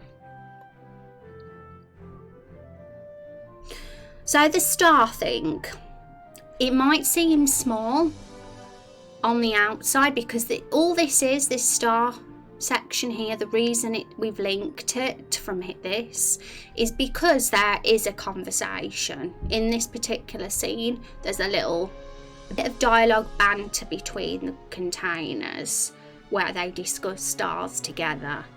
And I've always been a fan. When it comes to storytelling, I'm always very fond of every dialogue having a purpose. I don't like things being there for the sake of it, just for fluff, for no reason. Nothing that matters about it, just there for no reason. I'm not a fan of that. So what I really like about this particular conversation I have is that it's all going to make sense, and it's all going to actually be a really important part of the story as a whole. Because what they are, these stars, are the gods of the game. They're going to be the pantheon. That is something I think is undeniable at this point, because when we had a chat about this a few streams ago, a few of us, me, a couple of others in chat, or a few of us, were like, yeah, I think it's looking like the stars are going to be the pantheon of this world. So, hi Red Sea, and hi Emma at Ravenwood as well. How are you guys doing? What's this? I love that cat emote, by the way. Is that one of the Twitch emotes? Because I recognise it. Do I even have that one? I hope I do. It's cute. But what is this? Well, Emma, welcome to the stream, guys. So, for those of you that are coming here for the first time, or you're new here, or popping in for the first time again in ages, we making a little game together here, but it's very storytelling focused more than actual code focused here. Very, very fond of world building in this stream. So I'm going to link you guys to our lore doc. This is the place to be. We do have the website link up there, which you can totally look at as well if you're curious, but it's really in dire need of an update. There needs to be an FAQ page up there, and everything all needs reorganising. But this current lore Bible here is kind of what we're working on at the moment. We're just fleshing out the world together, and listing all our story elements that we've got so far. We're very early days. We're in episode 1 content at the moment still. Forgotten how you're doing. It's good to see you. And hi Red Sea. Did I say hi Red Sea? I hope I did. And yeah, long time no see. Made it finally. Hi Rose, it's been so long. It has, hasn't it? How have you been? How are things going on your end? How's work and how's everything treating you? You're a fan of that literature then, Rose? Yes, I'm a big nerd when it comes to TV tropes. I've spent a lot of hours on there looking at methods that writers use for their stories. But copy and paste a few things that have been said in chat. It's to do with not having unnecessary or irrelevant terms included in a story dialogue description unless it's meaningful and has read. Yeah, thought it was, because I'm very familiar with that term. It's like the term MacGuffin. Do you know what a MacGuffin is as well, Paul? So there you go. It's just such a, it's always fun to have them. And a lot of stories in some way or another have a MacGuffin there. I've been good. I moved to Canada, so I'm on the wrong time zone to watch you. No, luckily I mistook today to be Saturday and thought I had to work, so I'm up super early. Yay. Well, it's good to see you, and thanks so much for stopping by. That's very awesome of you to come in my stream on a day that you've come up. You've been up early. I hope you've been well, and that sounds super exciting. Canada's lovely. I meant to start Lock and Key Season 2, but I always forget. Yeah, well, you can start today, Forgotten. It's never too late. Guffins, it's a funny word, isn't it, MacGuffin? It's a funny one. But yeah, MacGuffin, I guess, is Carol's family right now in the story anyway. And they say that a MacGuffin is literally just a useless plot device that has no meaning, but a MacGuffin does have a meaning. So, yeah. Right, so I felt like I was going to say something, but it completely slipped my mind what I was going to say, guys. It's always a but when that happens. Because I felt like I was meant to say something super important. Oh, yeah, we were on about the stars, weren't we? So, where were we? There we were. So, yeah, they're going to be the pantheon of our world. So, to sum it up, there's a lot of tales, a lot of fairy tales and rumours about them that mothers tell their children. But the truth of the matter is, they are like the rulers, leaders and heroes of the past. And the brightest ones in the sky are the ones that had the most impact on the world. Of course, like something like the sun, that's the brightest star, they'd be like the god that did the most crazy good thing, you know. And it's like that's their souls, the god's souls. And what's so cool about this, guys, is that it's not going to just be the pantheon. It's going to be a pantheon that links in with the overall story arc as well. So,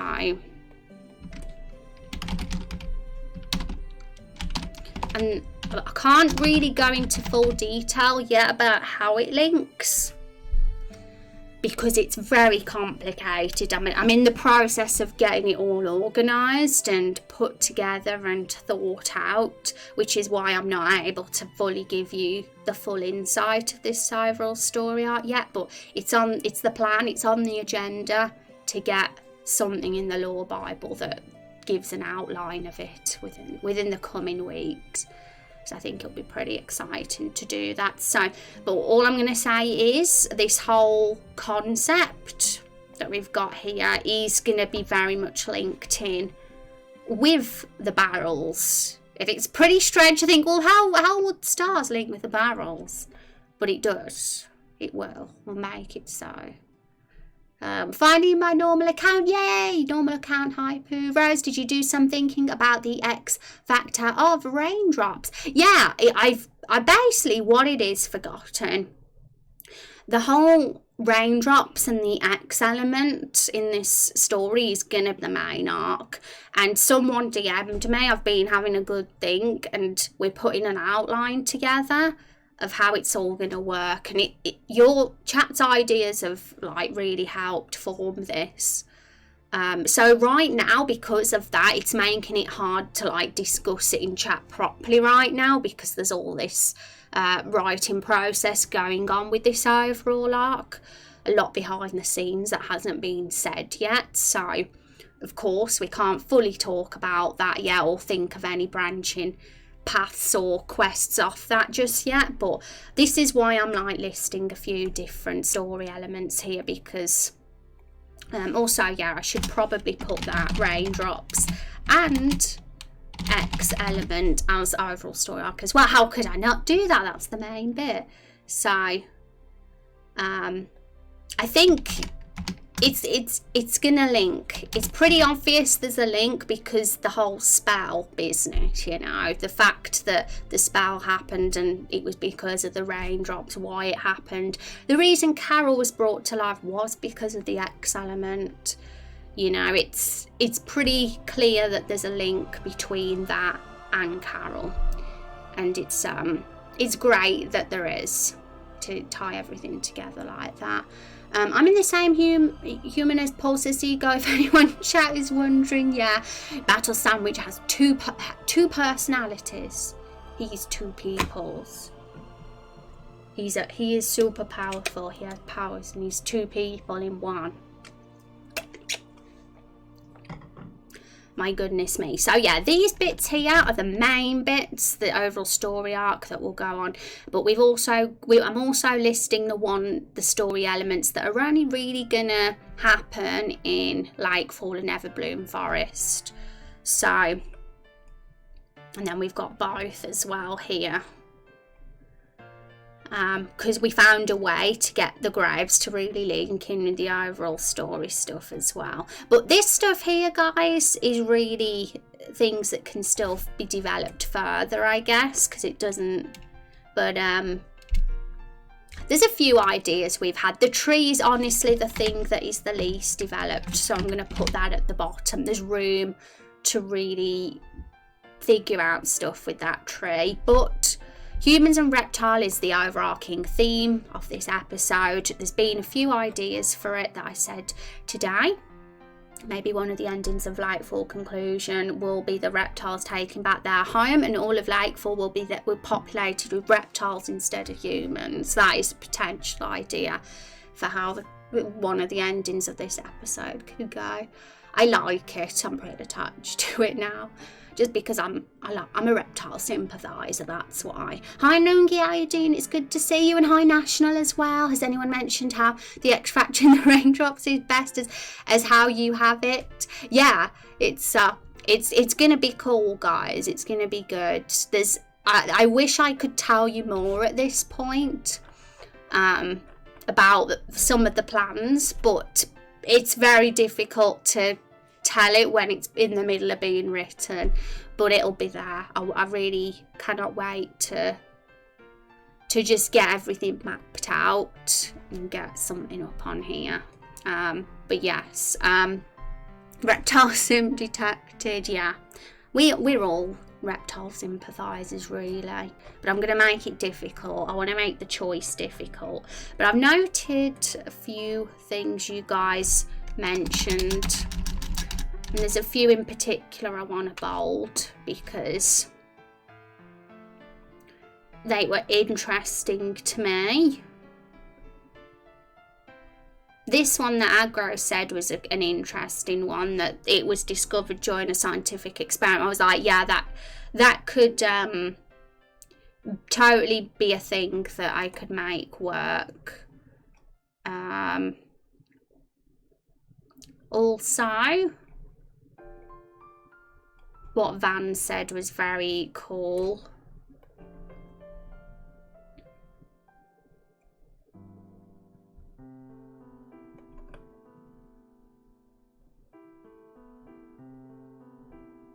I liked what Forgotten said as well about dressing up as reptiles. Honestly, purely for comic relief value, in all honesty. Just even if that was just a small part of the whole process before we encounter the reptiles and confront them, I think it would just be entertaining to see Carol dressed up as one. So I'm going to bold that just so I remember it. And what I cannot see the bit where National mentioned the cave being directly under the raindrops, because that was pretty fascinating to me too. But that's something that I took on board and have thought about, and it actually links with, where is it? The graves under the tree, that's it. Because of that little thing that National spotted last stream about the cave being underneath the graves, I was able to think, and somebody else in chat was able to think of something really cool for how that could link with the main story. So I'm excited to talk more about that too. I'm going to get some articles put up over the weekend if I get some time too, because I'll be working on some skill tree stuff off stream, because that's the task for the rest of the month. But if I get some time on the side, I'll be adding a few more articles, so maybe ones that are related to the overall arc, so you can get some insight. And I'm programming, thank you so much for following. Hi Julian, how's it going? Did I say hi to you, Nungi, as well? I hope I did. I certainly hope I did. Also, I want to, where is the World Anvil Discord? Okay, so this Discord is basically the Discord for this whole resource here, and it lets you put your stream in. So I'm going to do that. I forgot to do it earlier. I'm going to put that in chat. So if anyone hasn't seen this yet and wants to have a little closer look of what's on the screen right now, oops, sorry about that bang, guys, feel free to click on the link. Okie doke. It's 100 degrees in my room right now. Shocking. So yeah, where was I?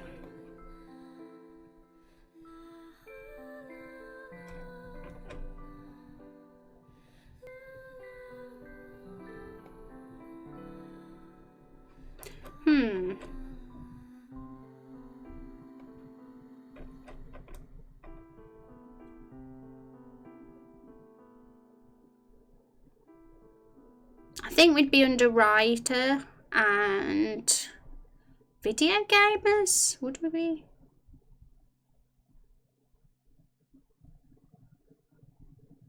We'll do writers and world builder, maybe.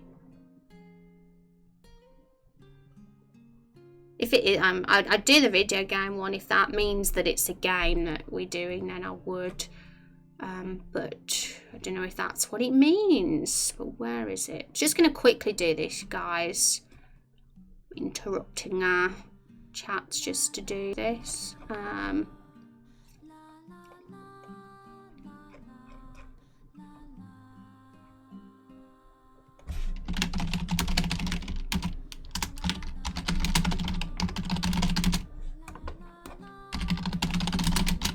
Hello, we're working on building the world and for our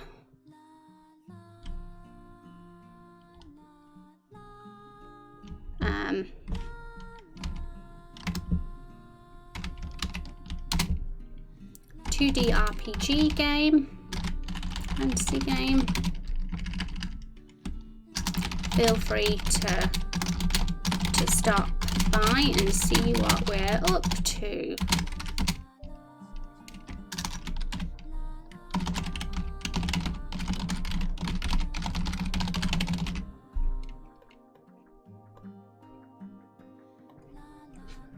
It's so warm today, it is, isn't it? Very warm. I need an ice cream. How are you doing, Master Emerald? It's good to see you.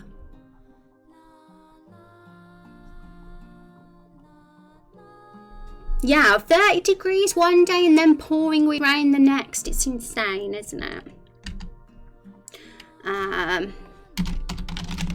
World builder.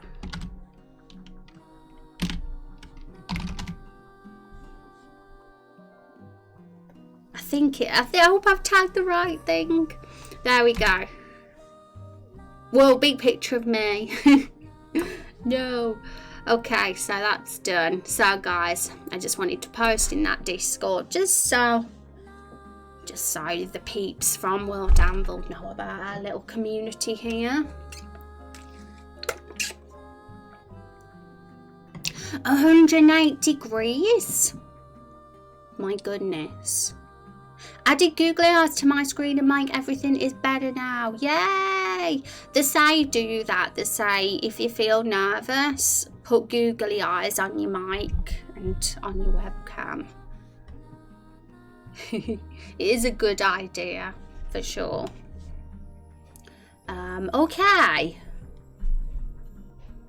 So where are we? I'm just thinking, is there anything on this list that's an important story element that we haven't put on yet?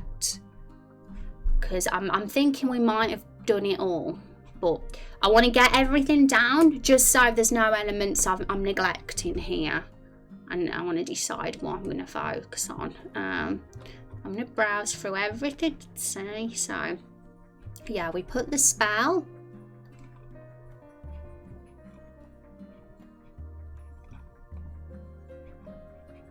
The raindrops and X element, yep, that's there. The more articles and content that eventually gets on here, the more, you know, confusing it can get. So I want to keep track early as possible.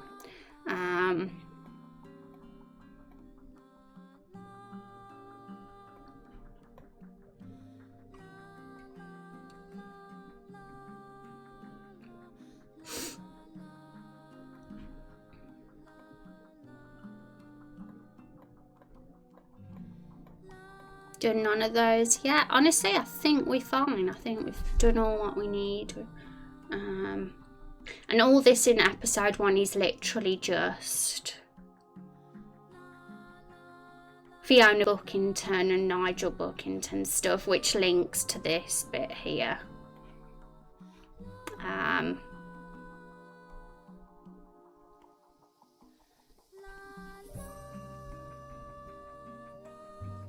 The only other thing we could potentially add is Rose. But Rose is very separate from everything. Rose herself as a character is a separate character arc. She's not part of the overall story arc, and she's not part of the Lake Fallen Everbloom Forest arc either. She has her own character arc. She's a vampire, and I'm sure that the whole vampire part of the story and the lore behind vampires will be its own separate little story element eventually as we do more of this. There's definitely, when it comes to the overall story arc, it's only really this, I believe, but correct me if I'm wrong. Hi Shmir, how you doing? Welcome to the stream. How are you doing? Hope you're having a good Friday. Okay, so I'm going to just think, what is the smartest bit to focus on first? We've already got articles on a few of these. We have articles on that, and that. We need to do more on that though.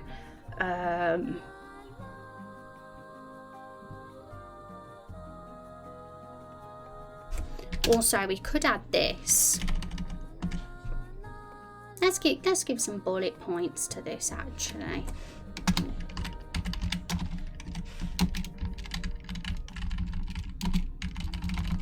We'll organise this a bit better.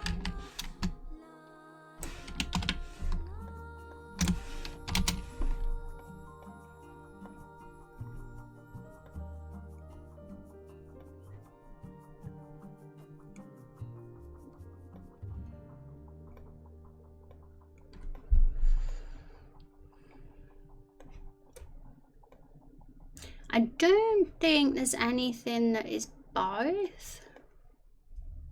What do you use to make this? Oh, do you mean our video game that we're making? RPG Maker Envy is the engine that we're using. So let me put the command in chat, guys. And for Shmir to have a peek at. If he's not heard of it before, you might have heard of it before though. But yeah, it's a great engine for a very storytelling RPG that we're trying to do here, because a lot of our energy goes on to building the world, and rather than the code, which is perfect for me. So yay. And maybe the tree could simply be one of the guardians of the forest, now in his older years, and is now considered more of an elder. He visited the gravesite often to honour those lost in his forest during the great battle between humans and reptiles. He refused to pick a side in the war and could not prevent him. Fortunately, there are many graves unmarked, but ones marked as some of his closest friends. Due to the spell of the Everbloom Forest sucking the life force, he is in an eternal sleep. Yeah, and who knows, if he connects with that Everbloom Forest spell, it'd be pretty neat if we could do something like that. I'll have a little think about that and see if that will connect with the whole him being in the eternal slumber thing, because it could fit. I mean, he looks like he's sort of asleep, doesn't he? Let's look at his face. He's sort of, yeah. He's definitely good. He's a wise tree. I think us as the community very early on decided he was a sort of protector, wise tree. And it wouldn't make sense if he wasn't, because these graves have been buried around him. So clearly the citizens, the residents of Lake Falls have a lot of sort of trust in this tree to bury their ancestors right next to him. They wouldn't bury him again by anything super evil or malicious.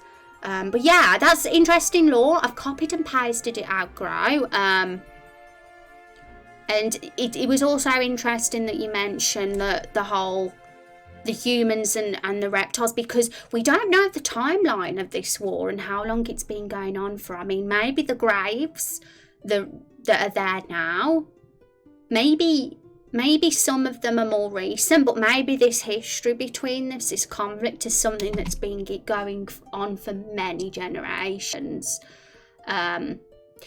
You know, that would make it have more of an impact if we do decide to go for the route where the reptiles eventually live in Lakefall at the end of episode 1. you know, it would make it like, oh wow, after all that history, all that time, they're finally living there again. Because timeline's definitely something to consider. Like, has it been 10 years? Has it been 50 years? Has it been a century? You know, maybe the battle itself. I say that the battle, the most recent one, it would have to be enough for the current residents of Lakefall to remember it, because they're affected and they've still got the fear in them from it. But I think there could have potentially been a few wars. You know, it's to be expected if they were trying to take back their homeland. They probably invaded multiple times, and that's just the most recent one, maybe. It costs £80, never mind. Oh, does it? When I got it, Smia, it was on offer, I believe, so I think I got it for much cheaper than that. And offers, there are genuinely quite a few offers for RPG Maker now and again, so if you are interested, keep an eye out, because they do happen quite often. Make sure I'll copy and paste that as well. But yeah, it's honestly pretty cool right now for you to work on developing the tree aggro as well, because that is definitely one of the underdeveloped bits, and it's far more easier to take ideas from the bits that are more underdeveloped, for sure. I'm also I'm going to add rows as well, separate arc. So let me just get it up so you guys can actually see what I'm writing. I don't know if separate's the best word to use here. There might be a better one, but what I'm trying to say is it's arcs that are separate from what's going on in both the Ivorall story and the Lightfall and Everbroom Forest. So it would be Rose and her vampirism.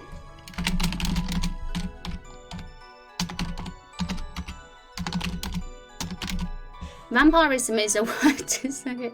Rose, her vampirism, and the hostility between her and the Lakefall villagers. I mean, in a way, I suppose it does link to Lakefall, because she is feared by them. Rosie's feared by the villagers of Lakefall. So she is kind of part of it. But there's way more to Rose than just Lakefall. She's a character that's going to be in the game from start to end. So, but yeah, the fact that they fear Rose, it all connects. Fear is a theme with these NPCs. I'm going to put them there as well. Lakefall NPCs, very. We have a brief sentence on each of them, but right now they are very underdeveloped. How many is there? About 10? Around. I think there's around 8 to 12. I might be a bit off with the figures there. I'm going to have to count them and see. There's around 8. But yeah, but it's very small, but you know, and right now, and obviously Nigel and Fiona are 2 of those. But one thing we do know about them is that they're kind of they've got fear because they're scared of Rose. They're scared of the reptiles. They're scared because there was a massacre and they don't want it happening again. Some of them are braver than others. Nigel's already shown he's a bit of a scaredy cat. Fiona's a lot more sassy and braver, but maybe the reason why Fiona's the sassy and brave one is because she's young, and she was too young to really remember the events of the massacre like the others were. Is RPG Maker VX like good? Because that's free. I have no idea, Smia. You know, no harm in trying it out, I guess. But I'm using RPG Maker MV, and but yes, it's definitely quite pricey at the moment if it's £80. But yeah, keep an eye out for offers. And is coding still part of this sub-arc? Yes. There is coding in RPG Maker, but it's very minimal and you don't have to do it. You can just use scripts online that were done by others, if that makes. But if you want to make it more complex and change it up a bit, then you kind of do have to know a bit of code. But if you want to have the bare basics, you don't need to. And let's catch up with chat. Yeah, sub-arcs. So, yeah, I suppose it could be sub-arcs in a way. So, sub-arcs or character arcs. I feel like putting character arcs in brackets because, well, after it, because technically this rose bullet point is a character arc. I feel like making that a bit more generic and saying how people misunderstand her, because that kind of just makes it a bit more generic rather than just specifically Lakefall. But Lakefall's part of it because the people of Lakefall do misunderstand Rose. And National says, did the tree come alive from the spell? I just now noticed the face. It'd be interesting if the town doesn't want their cool tree to become a monster like the maple boss. Yeah, very good point, National, as well, because in all honesty, if the fruits came alive from the spell, if the barrels and containers came alive from the spell, and the tree happens to have a face, it only makes sense that came alive from the spell too. But not necessarily. It could be one of those old forest trees that, you know, have that face on it, but because some of them do, but it is definitely something that could work and make total sense. You know, and whether maybe if that's something we go with, then we will think about how the NPCs reacted to the day he suddenly had a face, and what, you know, there's a lot of room for creativity and potential plots there if we did go for that. But yeah, it could go either way. Like, I'd say yeah, it would make sense too, in all honesty. But if we decided it wasn't going to be related to the spell, then, you know, we still get trees in even our real world that look like that, or other fantasy stories that aren't actually living or alive and just had the face like as a sort of sculpture. But either way, it could work, which I like. I like that there's plenty of potential direction. So thanks for pointing that out, National. I'm gonna copy that as well. I didn't notice the tree was alive, having the graves around him. He's sad. He must be feeling so sad seeing the graves every day. I know. See, this is why it was a good idea for me to show you guys that, just so you can spot the things you might have not spotted before. But yeah, he does look a bit sad. But you know, he has a face. I think it could fit if we make him part of the reason. Maybe he was a normal tree before. But I know that there has been ideas given in chat that relate him being around as a historical sort of being before the spell as well. So it's deciding which one we want to go with out of those and which one is going to fit and work the most effectively with the story. Because what we want to do is go with what is going to make this as epic as possible at the end of the day. So yes. But yes, I'm looking forward to talking more about the NPCs of this village with you, because I know we haven't really touched on it much at all.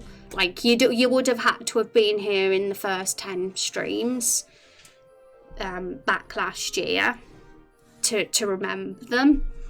But it is on the agenda, guys. It's on our Trello page that we will be discussing the NPCs of Lakefall in real detail, as well as really building the world, so we can come up with some really awesome side quests at this place that really, you know, flesh out the lore and are really memorable and make Lakefall a place that we're going to remember from in episodes to come. You know, we want it to to have an impact. So yes, August I've kind of got the plan for all the new content, because that will be when we come up with we start like really implementing all the new content, like the next main quest, the next side quests. But yeah, the first, before that, it's all about just improving upon and just tidying up what we've already got, which is the flashback scene with Carol, the scene with the fruits, and that boss battle, what happens before and after the boss battle.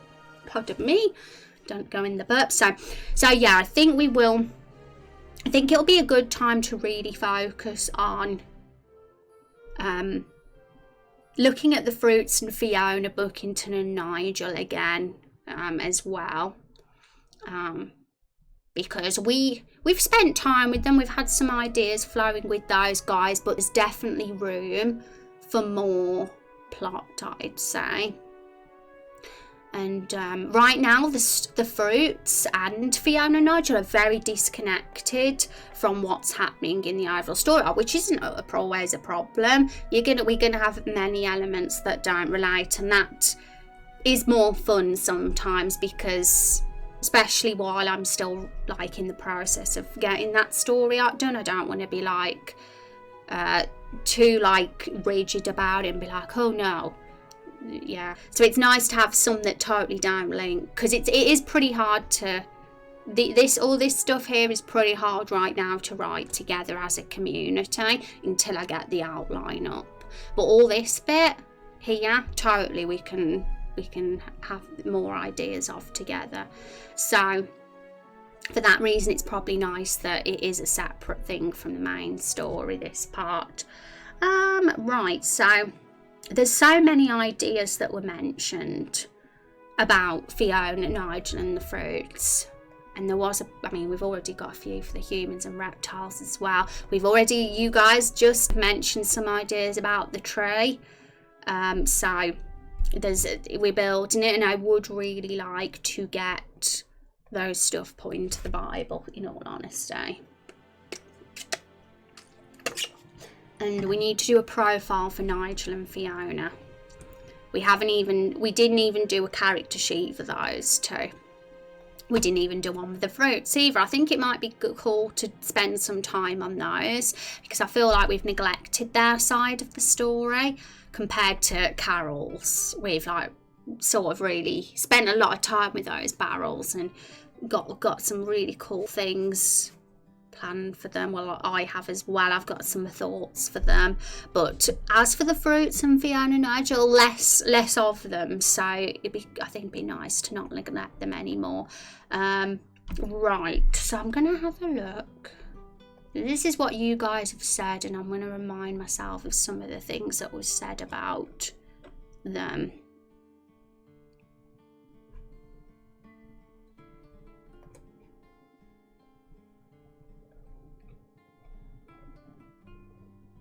I'm hungry all of a sudden. I wasn't a minute ago, but now I'm hungry. Okay. Right, this was the interesting stuff. It was only a few streams ago, so National and Van might remember this, because I've actually copied what they said. So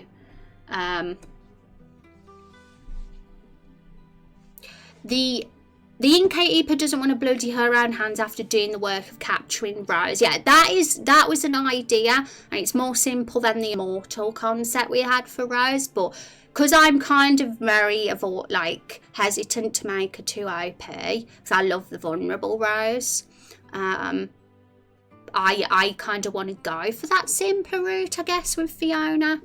I'm not going to say no to the immortal thing now, because if we are going to have it, I'd like it to be something Rose is unaware of, if it's something that she does have and discovers about herself after. But we're not sure yet. There's a lot to still map out with Rose's arc. There's a lot still open, which is always cool, because we haven't developed vampire lore at all yet. So that will be on the agenda whenever we want to get more into discussion about Rose. But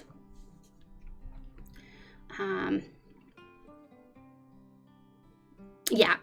I particularly liked the idea about the basket being Nigel's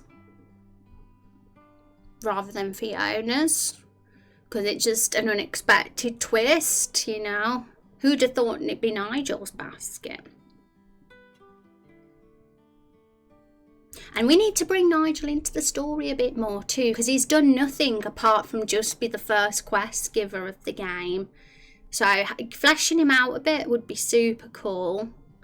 And yeah, they are minor NPCs, but like I said, even the minor NPCs in this world are going to have a personality and something happening that's happening in their lives. It just fleshes them out a bit more. And if we're going to try and... if we go in with this whole reptile versus humans thing, we have to work on making both the humans and reptiles fleshed out, so that when the choice happens between the two, for us, that we have a hard time trying to decide, because we've grown to know the humans and we've grown to know the reptiles, and it's like, okay, which ones are we going to help? And it's not even that we help either of them, but you will naturally find ourselves on one side more than the other. It just happens with the actions that we take. Minor in the world, major in our hearts. Yeah, I don't particularly believe in minor NPC being useless, because in stories I think nothing should be useless. Everything should have its purpose and, you know, flesh the world out to some degree. Hi Tillers and Lawrence, how are you guys doing? It's good to see you all. Hope you're having a wonderful day. Happy Friday. Okay, so I'm looking at these particular interesting bits that got brought, because out of everything that's been said about Fiona, Nigel and the fruits, this particular stuff was what caught my eye in chat a few streams ago, which is why I copied and pasted it and put it in here. So Van asked how old the fruits are. They recent as far as their life as talking fruits? Well, we know that they've got to be less than the 15 months. They're probably the same age as the containers and came to life around the same time because of the spell. The spell was only 15 months ago. We know that now. They're recent. They were old spawning fruits that Fiona was casting out of a basket, and they came to life while she was doing it. She's been trying to appease them for years. Yeah, I love the idea of Fiona appeasing them. Perfect. But obviously it wouldn't be years, because they wouldn't be that old. But for months. Fiona's been trying to appease them for months would fit. And the fruits tell her that they will forgive her and spare the town if she gives them something very special for their painting. Then she gets hold rose. So something like that could work. But I definitely would like Nigel to be more heavily involved in it. I like the idea of Fiona cleaning up Nigel's mess. I just like the idea of Nigel, there being more to him than there is. Because right now, all Nigel is a timid, scared brother of Fiona. Fiona's the younger sister, but she's the more badass. And Fiona's the older brother, who's the cowardly one. So we got an interesting, like, genders thing there, where we've got the strong girl and weak man. Gender flip, always good. But... Is Nigel really just a weak, cowardly man? Is he up to no good with the fruits? I mean, maybe it won't be his fault.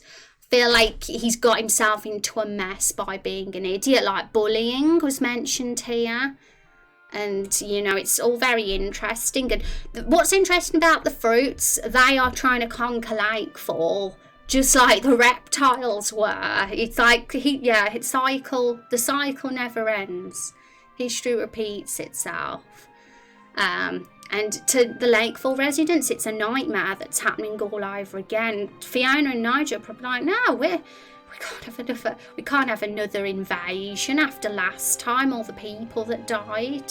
So they're doing whatever they can to appease the fruits, I guess. That would fit. Anyway, let's catch up with chat. A lot of NPCs in the game become fun favourites even if they appear only in one side quest. For example, 100% agree, Forgotten, and that's my goal. For the minor NPCs that just appear in these single quests, like this particular quest here with Fiona, that's very much Fiona and Nigel, fruits. It's probably not just the one quest, it'll probably still happen in other parts of Lakefall later in the episode 1. I'd say that all this revelation will be an ongoing thing that gets revealed with the development with Nigel and Fiona, but they're only going to be in the Lakefall segment of the game, these two are, as well as the other NPCs. They're not going to be in episode 2, 3, 4, etc. because they only live in Lakefall. We'll have moved, us as adventurers would have moved on by then, so we wouldn't see them ever again after we've left Lakefall. Unless we teleport there or ride back there, of course, and want to say hi. But the reptiles might be living there instead, if we decide to be with them and side with them instead. Yeah, at the time I didn't know how long they'd been alive. Yeah, it's really cool though that everything's coming clearer now. I think that's why having the Lore Bible is honestly helps a bunch, because it just helps us all like be just updated on the whole thing and get a super like in-depth understanding. Maybe Nigel has been trying to fit in and has been doing bad things with the fruit. Oh my goodness. Peer pressure takes you so far. Like, a cowardly person, it would make sense if there was peer pressure, because I always feel like the cowardly ones are more likely going to be influenced by the bad sort. And yeah, I don't know if you guys are in agreement, but I just am really interested in this Nigel fellow being more than meets the eye with him, because it seems so simple at first. As we're in Lakefall for the first time, he gives us our first quest of the game. He's Mr. Nice Guy, typical NPC quest giver, nothing shocking. But for there to be that twist, it just kind of turns things on the head a bit and makes it more interesting. And they've been making Nigel do things, and Fiona thinks she can get him out of it by appeasing the fruits. Yes. And Fiona, it would make sense for her to be the badass that tries to get him out of the mess, because she's stronger, she's more badass, she's sassy. She is the actual innkeeper owner. We assumed Nigel was the innkeeper because he's the older brother, but no, she's the innkeeper. She's a badass little girl. So she makes a deal with them that they'll stop using Nigel if she acquires something for them. Yeah, cool idea. I'm going to copy all this, by the way, and properly take it in as well off stream and have a read later. If I don't, sometimes I get things instantly, but sometimes I like to have a proper read after to properly take it all in. Hi Alice, sorry not being very present, had you in the background. I have to do annual self-assessment for work and I have no clue how to make myself sound good. No worries at all. Honestly, I appreciate the lurk. It's awesome when people lurk. So thank you, Alison. Nobody's ever expected to always be present in every stream. It'd been realistic of me to be like, chat, well, be here, everybody. You just do your thing. The alert means a lot. But good luck with the assessment thing. And of course, all that would be a lie. They may never intend to let Nigel nor Fiona go, but she's hopeful. The hero will be the one to solve that problem for them. Yeah.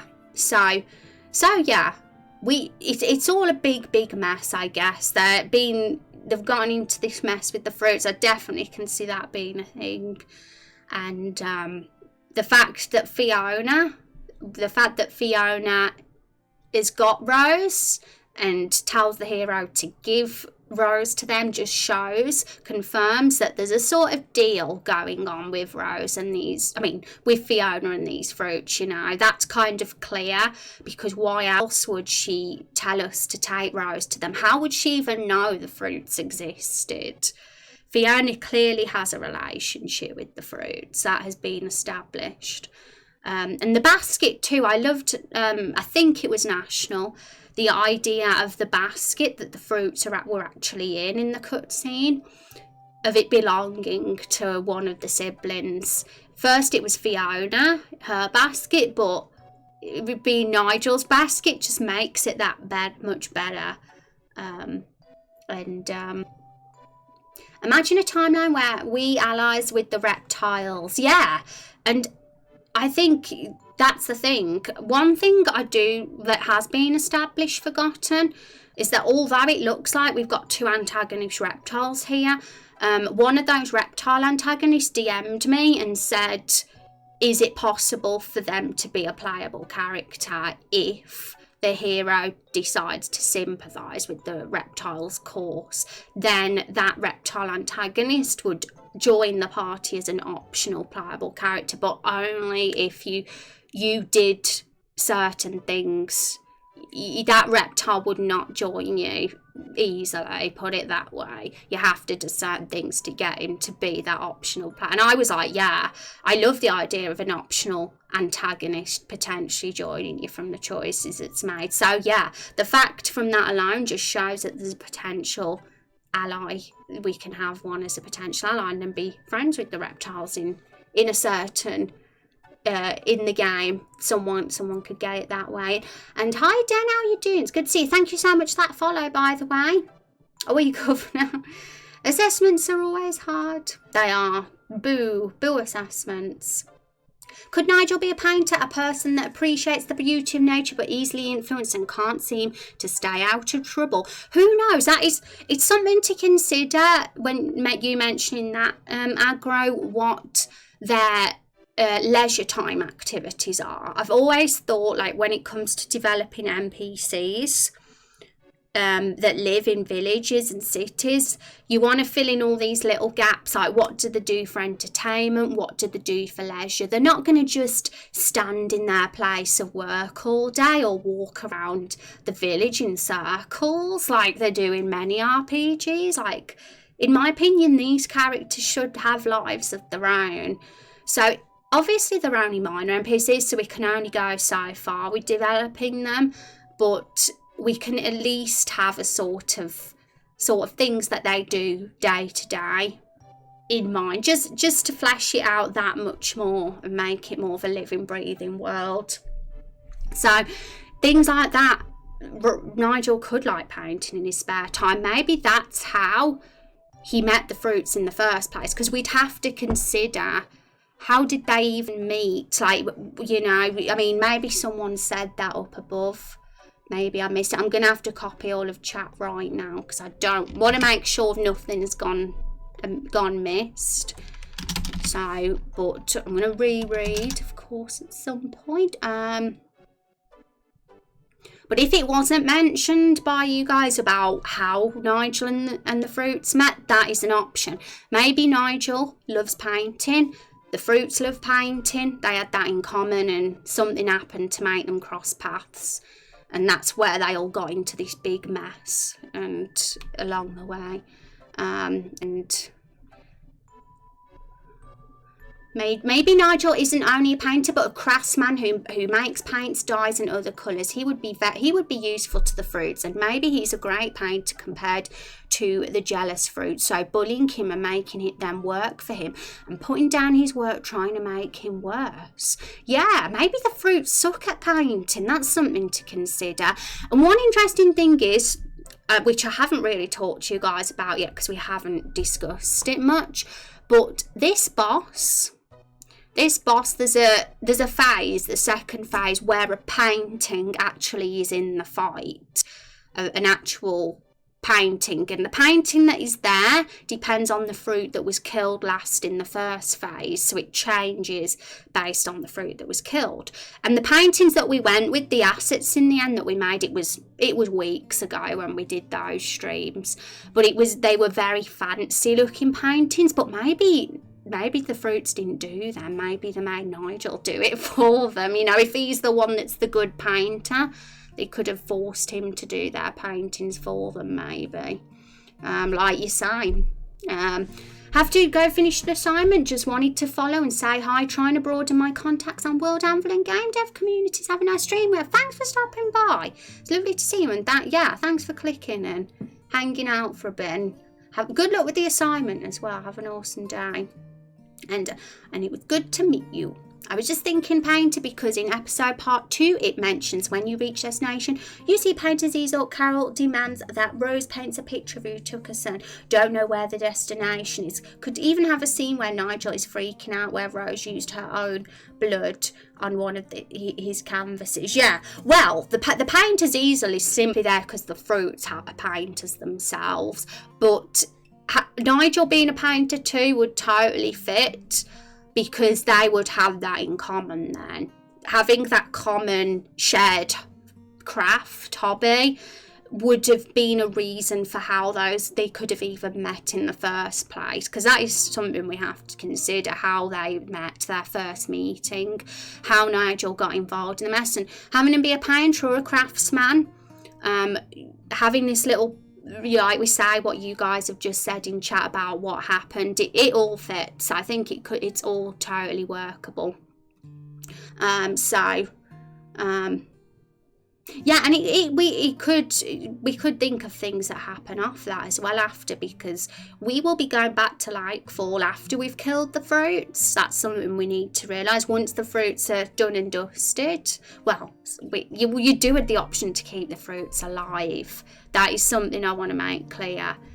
You do it. So maybe that the fruit being kept alive is going to affect things that happen later, potentially the reptile plot and what happens with them, or maybe it's not part of Lightfall. Maybe some other stuff happens later on that you don't realise is going to happen yet. Not everything has to happen instantly when it comes to consequences from choices. It doesn't even have to happen in the same episode.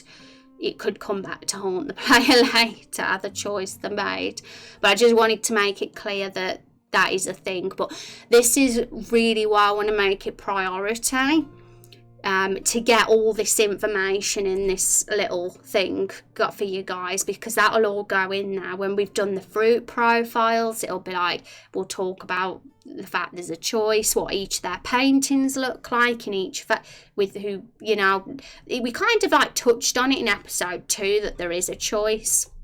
It's here on this section, but just really want to talk about it further and get way more put in this. The butterfly effect, yes, forgotten. Basically that. Agree with the consequences thinking. Hi Oki, how you doing? Yeah, I mean, it's always like really tempting, like when you think, oh, so you get a choice with that particular character or that character, like the fruits, for example, kill them or keep them alive.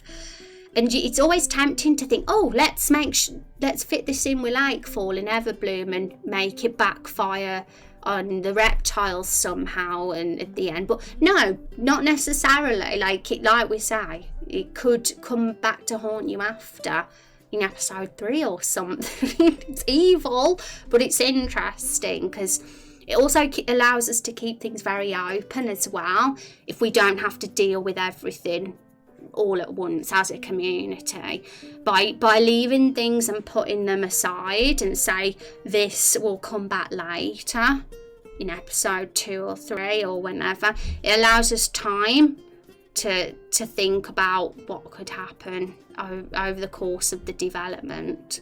We don't have to do everything all for episode 1. We've got to keep some things for later episodes after all. Yes. So I'm going to just make sure I've copied and pasted what you guys have been talking about with Nigel and the painting business, because it's all really cool stuff. So thank you for your ideas, chat, because it's going to go a long way. And again, I'm glad that we've had another world building stream, because it's allowed us to get some thoughts out. Of course, not every stream is going to be a lore Bible focused stream. Sometimes we'll be more on the game dev side of things if there's game dev stuff that needs to be done. But I want to at least make a more active effort to have these streams at least regular, not once in a blue moon. I want to make sure I tell you guys if there's ever a lot that's been put up or anything cool to read. My goodness, I need to fill this up again. It's too hot today, so more water.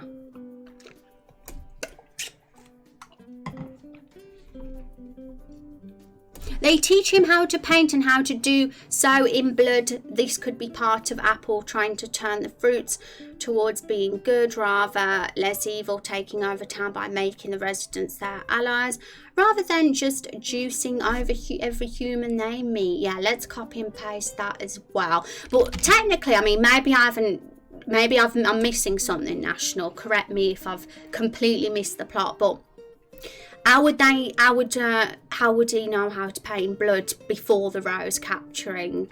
I don't know. I'm just trying to think. I'm asking all sorts of questions are going through my mind. Because, you know, the fruits might not even get their hands on Rose's blood because they'll be the boss battle and they'll be killed before they get the chance to even have the joy of having Rose's blood. So I agree with you, the paint triangle doesn't really appeal to me. Yeah, I think it's workable.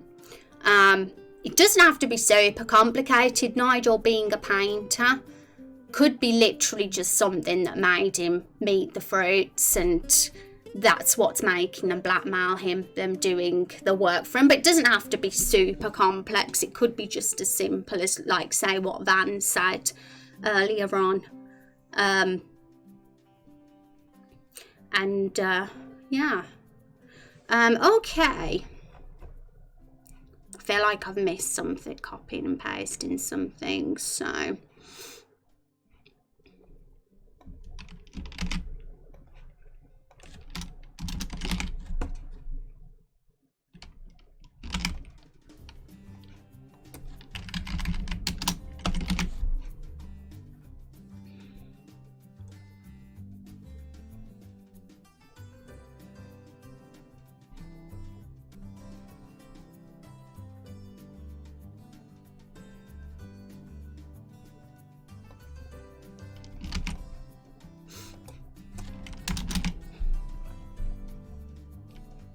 there we go, I've copied and pasted it now. What do you mean made the fruits? What do you mean forgotten? Is there a typo in that sentence? Also, my bobble, and it's when you have your hair up in a ponytail, eventually it starts hurting your head. Okay, right, so I'm just thinking now. So we talked a bit now about Nigel and Fiona. Yeah, I want to get their profiles up, I think, the fruits and Nigel and Fiona's, and get all these ideas down and considered, put in. Rose's profile I could do as well. I know all it is a copy and paste job, in all honesty, because we've already done the character sheet for it. Whereas with the fruits and Nigel and Fiona, we have to start from scratch with ours because we don't even have one. You said Nigel made the fruits. Did I? Did I? I can't even remember what I said now. I always forget what I say, in all honesty, even after just 30 seconds.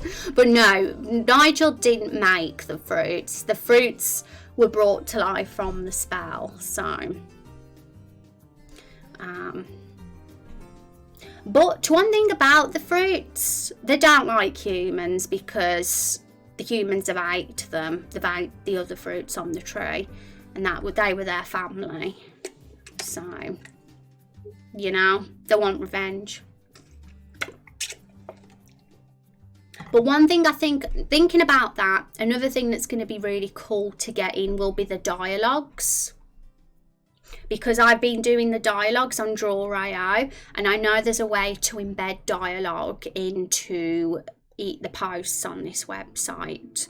So if I do that, it's going to be so much, you guys will get a clearer picture of what's being said exactly in each dialogue box. Just so you can get those little tiny, little nitty-gritty details, like...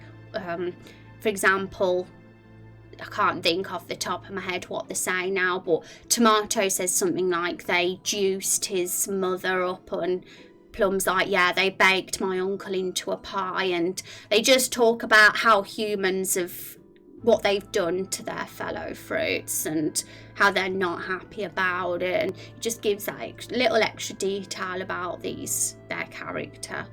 Stupid internet went out there. Oh no, at least you're back now, Asriel. So for that reason, it's just handy to probably get the dialogue in here so you can see that and peek at it if you wish, guys. I was thinking, if Nigel is a painter, many new painters start by painting a ball with the roots in it. So when the spell took effect, Nigel, as a new painter, he was painting the fruits, and that's how they came to life.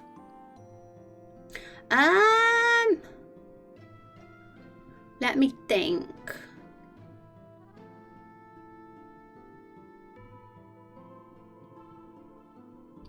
Yeah, it's very hard with the spell thing, guys, because the fact that it's such a heavy part of the overall story arc makes any ideas concerning the spell pretty difficult, because it's kind of already been established to a certain degree how it's come about and why it's coming about, and we got to like link it so it all like leads to you know, this huge overall arc.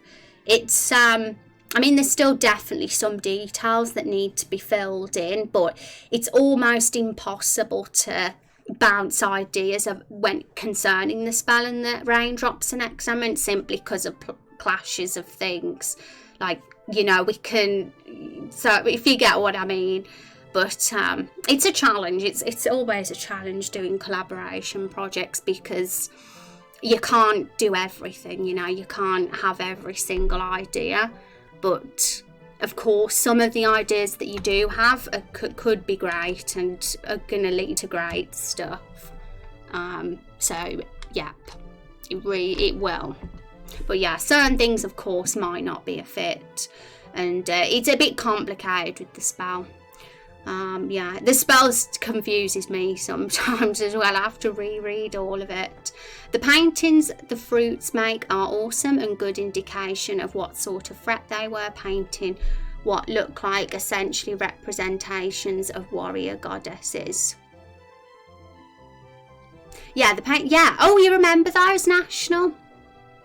Yeah, I wondered if you guys did, because it was weeks ago now when we did those painting. Basically, we were working on the boss battle mechanics, and we came up with an idea, chat did, to have an actual painting come in the second phase onto the battlefield. And we said, yeah, the painting, the look of that painting would change depending on what fruit was last killed in the first phase.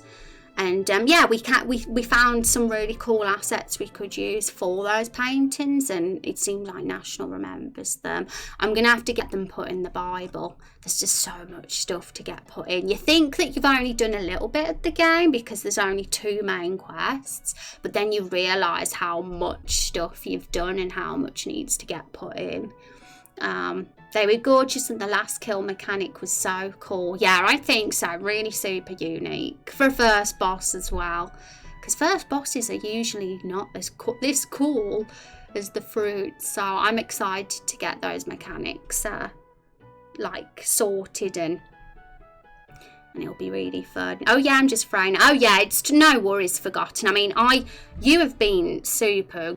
Your ideas have been fantastic, Forgotten. So don't you worry. Like the one about the disguise, the reptile one, and just imagining Carol as a reptile made a lot of chat giggle, and it's made me think that could be something we could very much do for the section where we're in the cave, for at least a portion of it anyway, until the reptiles catch us and realise that we're dressed up.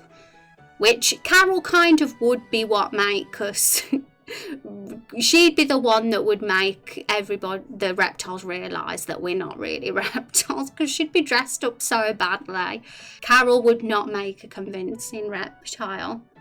But yeah, So yeah, especially when it comes to things that are separate from the overall story arc, I'm confident we can have so many cool ideas. It's just the complex, and all this here, this particular bit I've highlighted is the stuff that's going to be more difficult to talk about, because it's so integrated in the overall story arc and behind the scenes off stream. I'm sort of working on that, putting it to bits together each time, and the biggest challenge is making sure there's no plot holes, and you have to really carefully organise it all to make sure it all makes sense.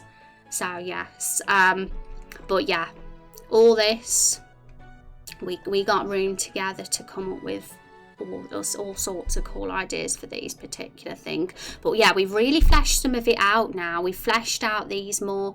Thanks for all your ideas about those two today, guys. It seems like, from what's been said in chat, you guys like the idea of Nigel being a painter or craftsman, like at least having that as a sort of hobby. It probably wouldn't be his livelihood because he's an innkeeper for Fiona.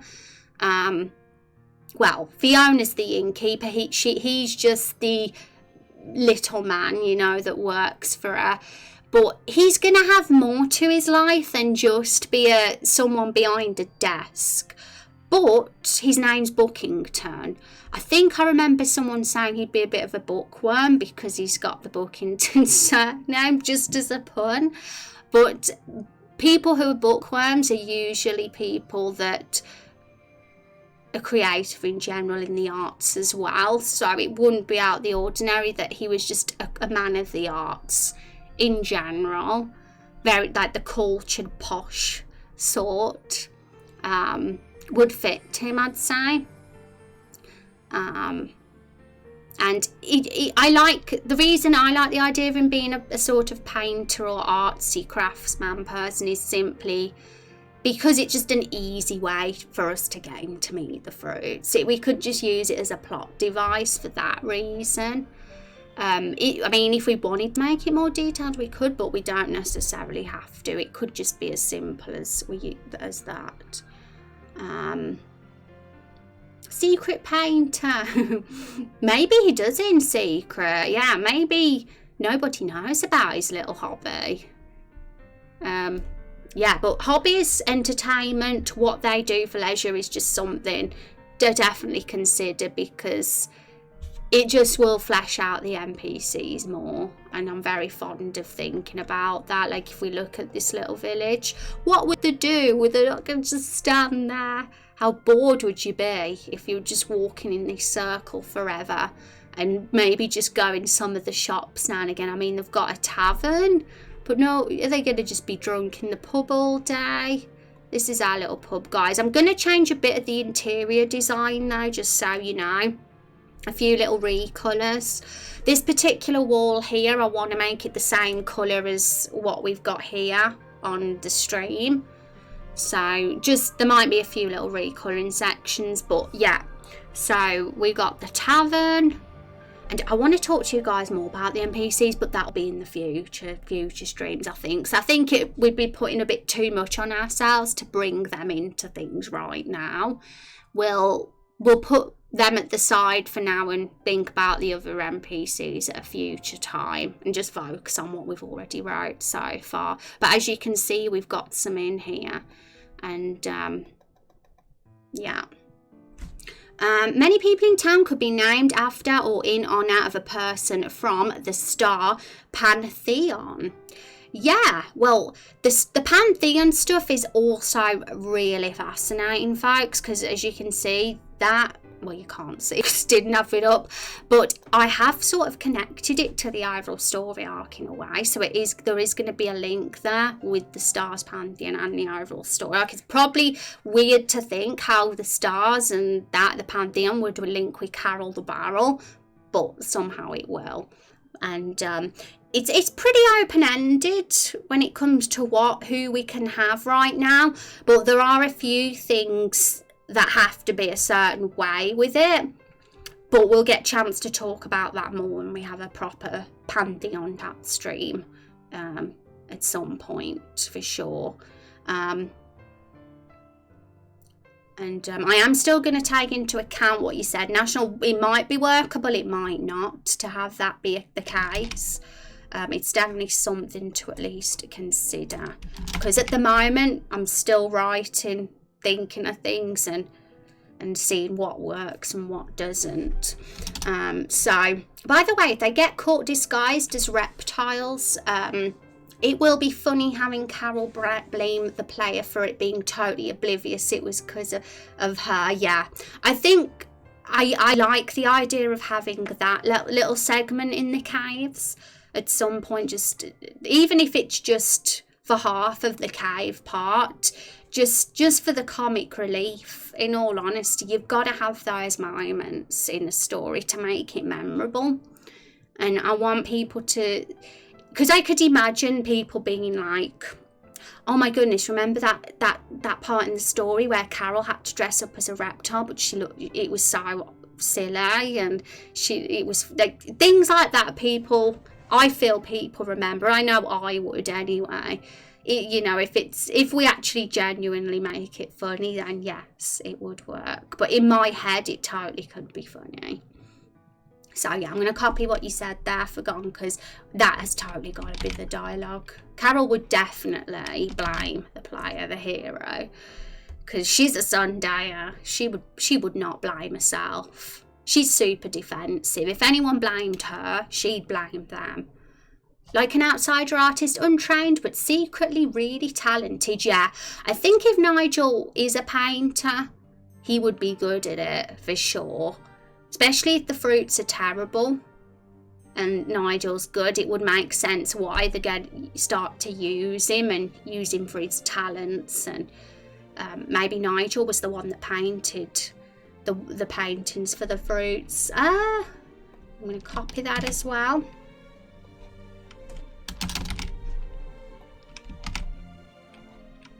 Because I like copying what you say, guys, because at the end of the stream, if I didn't do this sort of thing, I'd honestly just forget it all. I forget it all because there's so much said, and it's like your brain becomes this big thing of all these ideas, and they're just merge into one, and you have to have that. You have to have those notes, and it'd be easy to just look back at the VOD, but at the end of the day, it's a 3-4 hour VOD to look through, and it's a lot of work. It's just a lot easier to have them right there in front of your face instead of having to look through the whole VOD. They always have a strange twist or something odd about their art. Ooh, I like that art. The idea is something really odd and creepy. I'm kind of intrigued of that being expanded upon, in all honesty. And maybe the human versus reptile war started because a group of humans ate a reptile.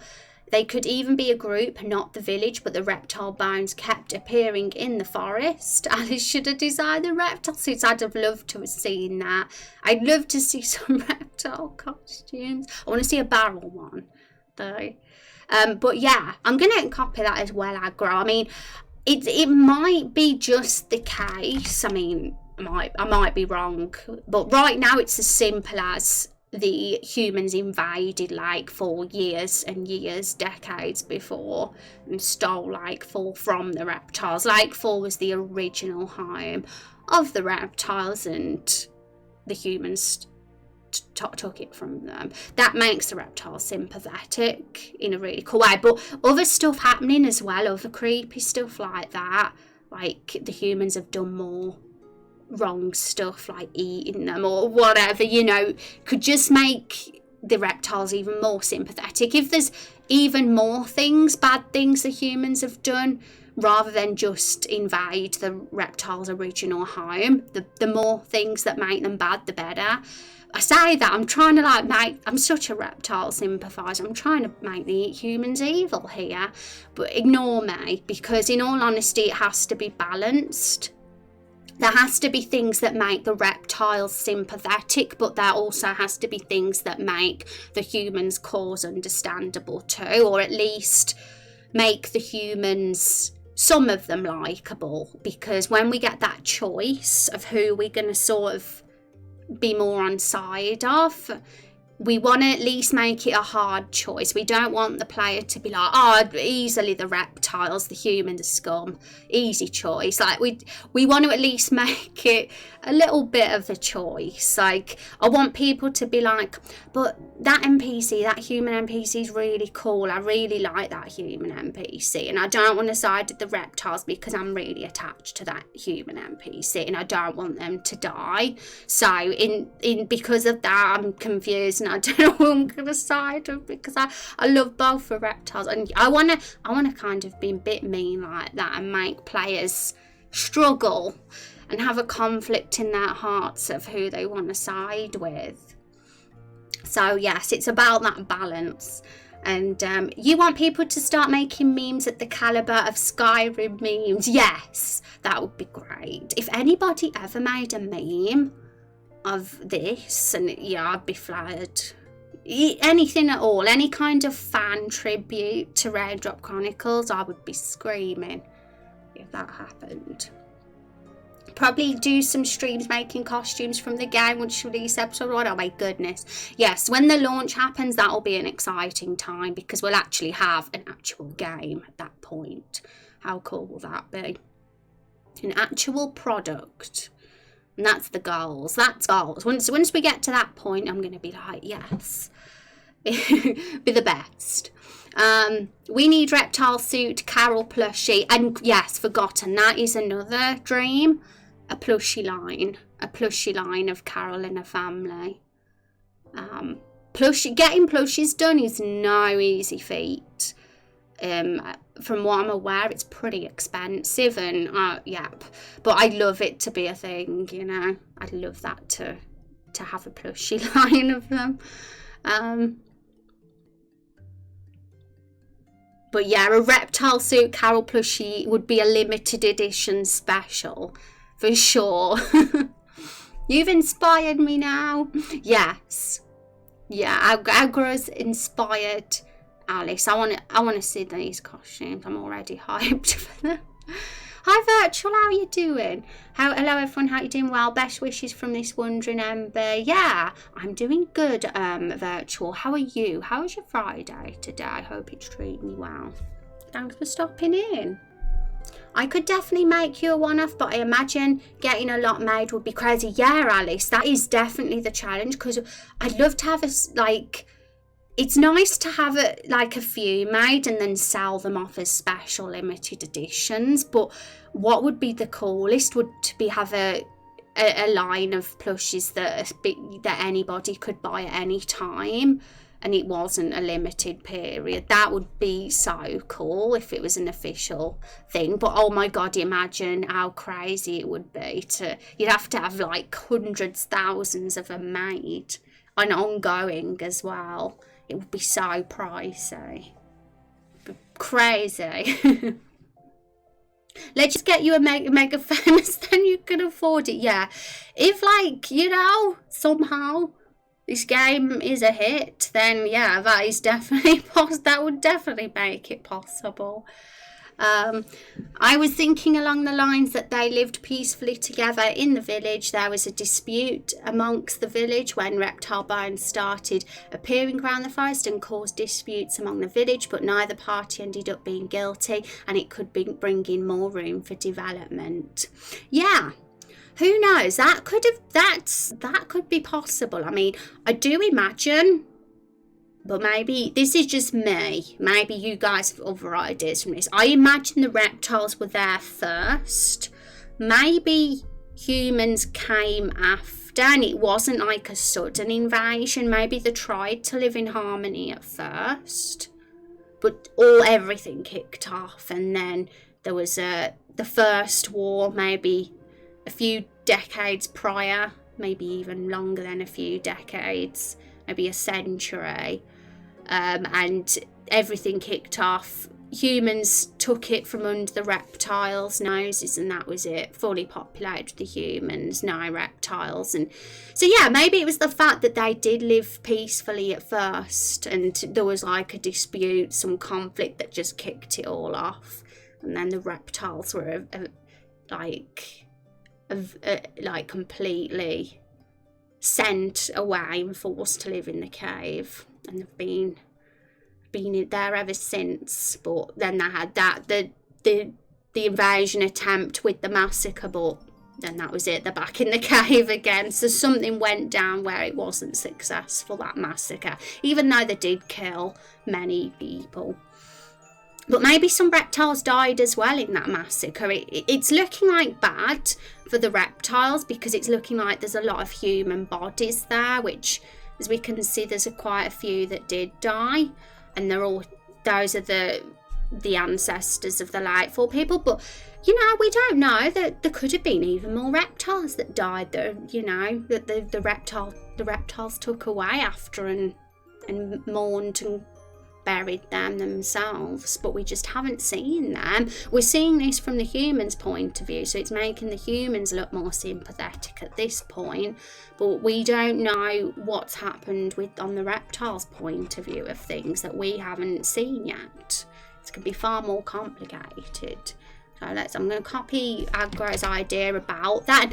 I'm going to keep that open-ended for now. I'm going to think it could be possible that they did live in harmony for a bit, and I'd be tempted to put up a poll at some point where we all have a vote on something like that, where we decide whether they did live in harmony together for a while, or whether it was full-on hatred from day one. But I'll have a read of it. I'll read the whole thing that you said about the bones and see what works. So sometimes I'm not always going to put up polls. If a story element just works and is a great fit, sometimes I'm like, we have to do that anyway, because it's just too good to say no to.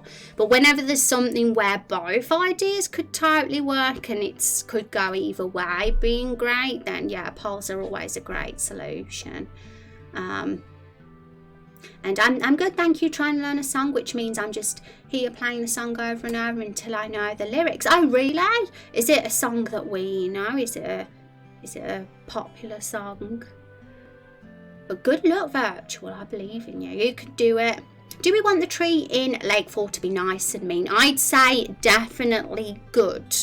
Simply because the graves are buried by it, which kind of tells me that the villagers have a lot of faith in this tree. They trust the tree, because they would have buried those graves elsewhere otherwise. Definitely not by something that's menacing. And I think the way that it's all organised, the bridge system that's here, and how to enter and exit the village, they have to cross that bridge. It's almost like they have to pay their respects to this tree before they enter and leave every single time.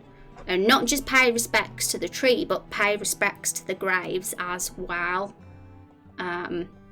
Because yeah, it's pretty, I'd say it's pretty special to them, but there's a lot to fill in for why it would be. But that's what makes sense to me anyway. Wars usually start over land or precious resources, yes. And for me, I imagined humans are usually very greedy and want to conquer land just for the hell of it, because they just want to conquer. And maybe there's more to it than just that. Maybe it's resources as well. Like we say, this place could be pretty rich in X, but maybe not. Maybe it could just be for other reasons. But you know, yeah. So humans being greedy could be just an answer for why reptiles living peacefully, humans just wanting to just think, yeah, this is our place now. And because humans are going to be the most powerful race in the game. They could live anywhere in the world. They could live in the cities. They don't need to live here, this little quiet forest village hidden away from everything. The reptiles deserved this place, in my opinion. Humans had no business being here. It's not even a good fit for humans. It doesn't suit them, in my opinion. And thanks for the stream. Oh, you're going to be AFK after work for us today. Oh, take care, Aggro. Thanks so much for hanging out again and for the cool suggestions and stuffs. Appreciate it. Have a good day. Not really a popular song. It's called Shankill Butchers by the Decemberists. It's a band I adore. The band is based on actual events in Ireland. The song is based on actual events in Ireland, if I remember. Oh, I know of the Decemberists. I don't know their stuff, but I know that they're an indie band. So yeah, I do know that. I have heard of them before. That's awesome. So yes, we've had a good old rambling. I cannot believe the time already. Pretty insane how time flies. But I'm thinking, is there anything at all I have missed that needs to be added here? We got Rose's character arc. We don't need to add anyone else's yet because Rose is the only real character that's been introduced other than Carol at this point. Well, major character other than Carol anyway. And I think I've highlighted the main things, but what I'm going to do, I'm going to look at this list that we've got and make sure that there's an article section on our Law Bible for each and every one of them, which I know we've done for most of these now, but we have there's a few bits we've neglected that we need to fresh out. So I'm going to make it one of my goals this weekend to just get more content put in here, just build on it bit by bit, and that's something I'm going to be consistently doing until episode 1's release anyway, bit by bit each week while working on the game dev. Hi Rex, how you doing? Hope you're having a good Friday. How is work treating you this morning? Wasn't one of the kings had to do with a conquest with Lakefall being one of their many targets? One of the kings, the only king I'm aware of is... where is he? King Dolos is the only king in our game, I believe, unless there was something else said that that's completely slipped my mind. But his profile is very, very, very vague. There's a lot of room to do what we like with this character because of how like open-ended it is. So we can. But one thing we do know is there is a connection with him and the Prime Minister, who is Elite's character as well. So we can't fail to forget about these guys. But I do want to say, and I might highlight this when I do the website update, that we may have, if there's ever a clash of lore with the character sheets, we might have to adjust a character sheet just slightly. I'll try my hardest to stay as loyal as possible to what people have visioned, but we also need it to make sense with our lore too, and sometimes that can be difficult when people are writing their own thing as well. But I just remember one person wrote about a god in their character sheet, so whether that god would need to be renamed or just slightly changed, I don't know, but we'll have to see. We'll see. We'll deal with that when the time comes, because a lot of these aren't going to even see episode 1. They won't even enter the story at the point of episode 1. They'll be from other regions, further out in the world. Some close, some further out. I'm a big indie lover. I like the Decemberists because the singer isn't afraid to use an accent that isn't commonly found singing. Yeah, I'm the same, Virtual. I don't like popular music. All the stuff I like is actually either indie rock or alternative rock anyway. So, or alternative. It's never anything that's in the charts, really. My endgame goal is somehow convince you to add an Eldritch episode down the line. Yeah, and like I've said, this is a bit of a kitchen sink game, and I am not going to be like, oh, we can't have demons in this game. Oh, we can't have octopus, things in this game. The tentacle monsters, as we know them.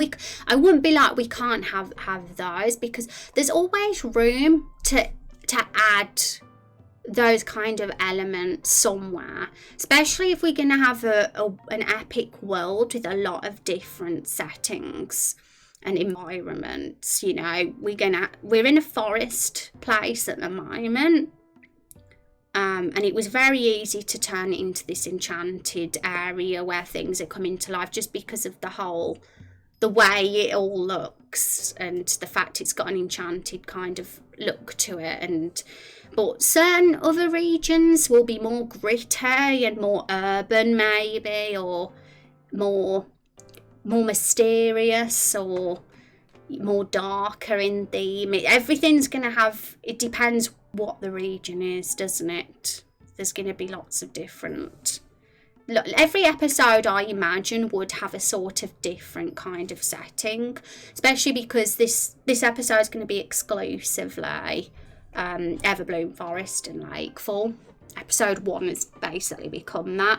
Episode 2 will be another thing. Episode 3 will be another, and they'll all kind of have their different kind of settings. And there'll be, obviously there's an ongoing story that carries on throughout those episodes and continues.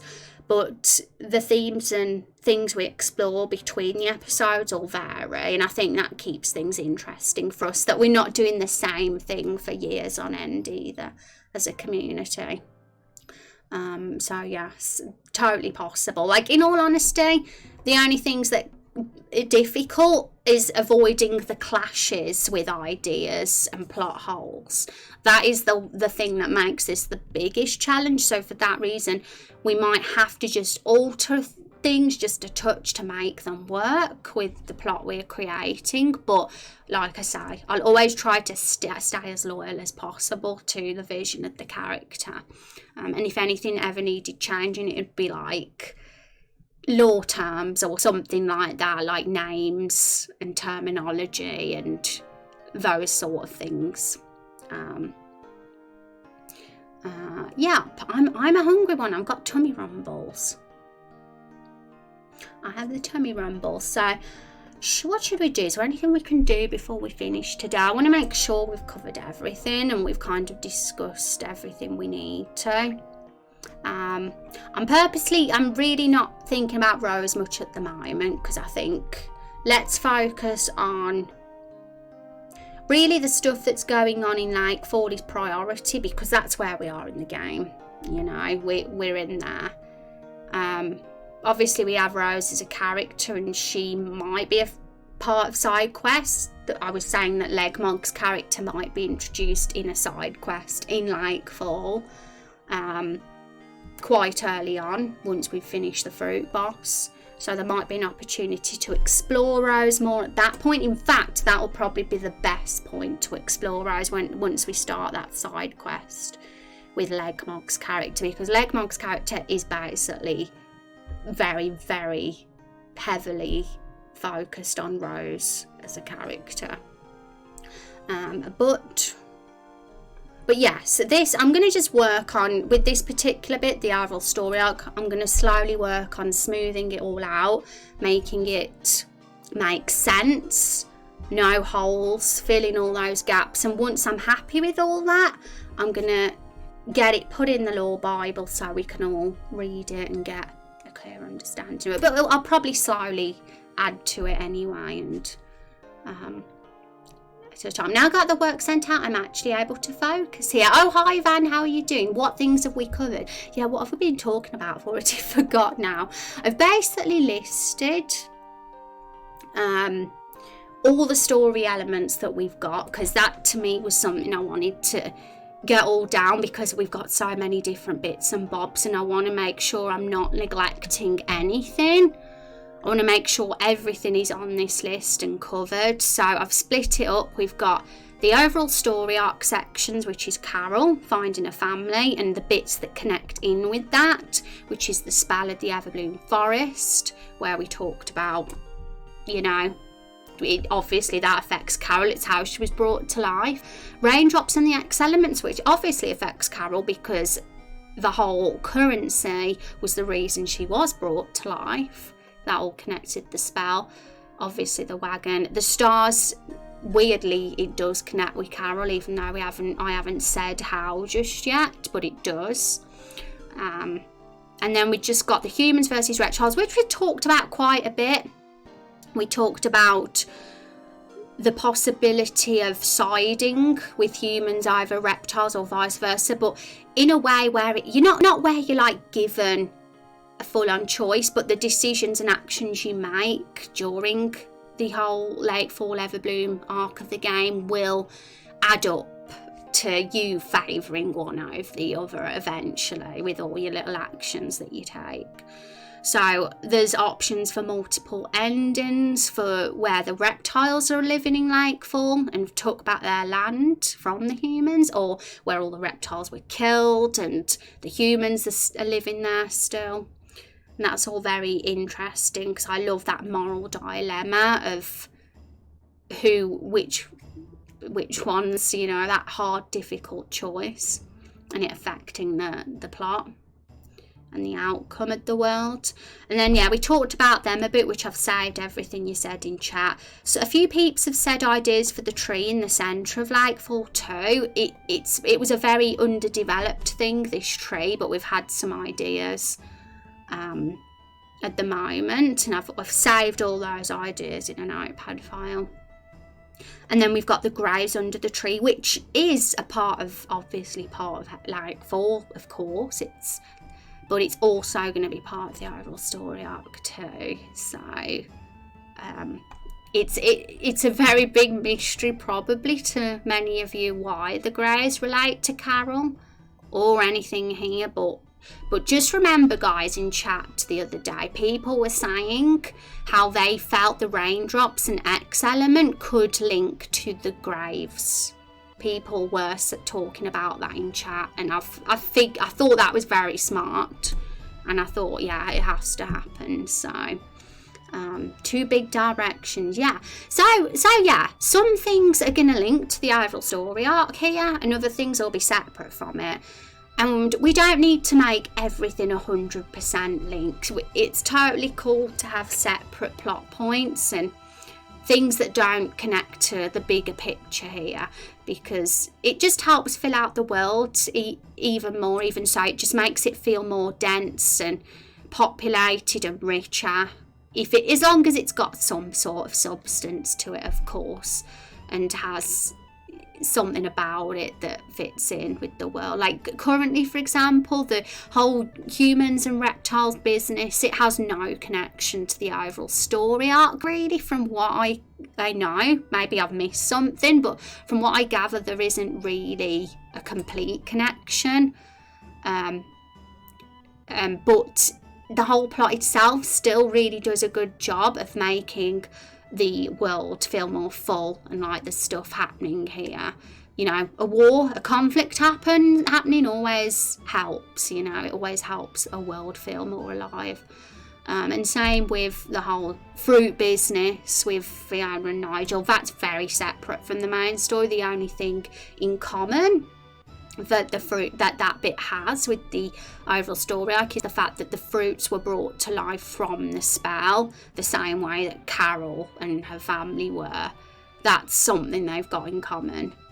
But other than that, the whole plot with them so far is very separate, and it's just kind of a plot device for.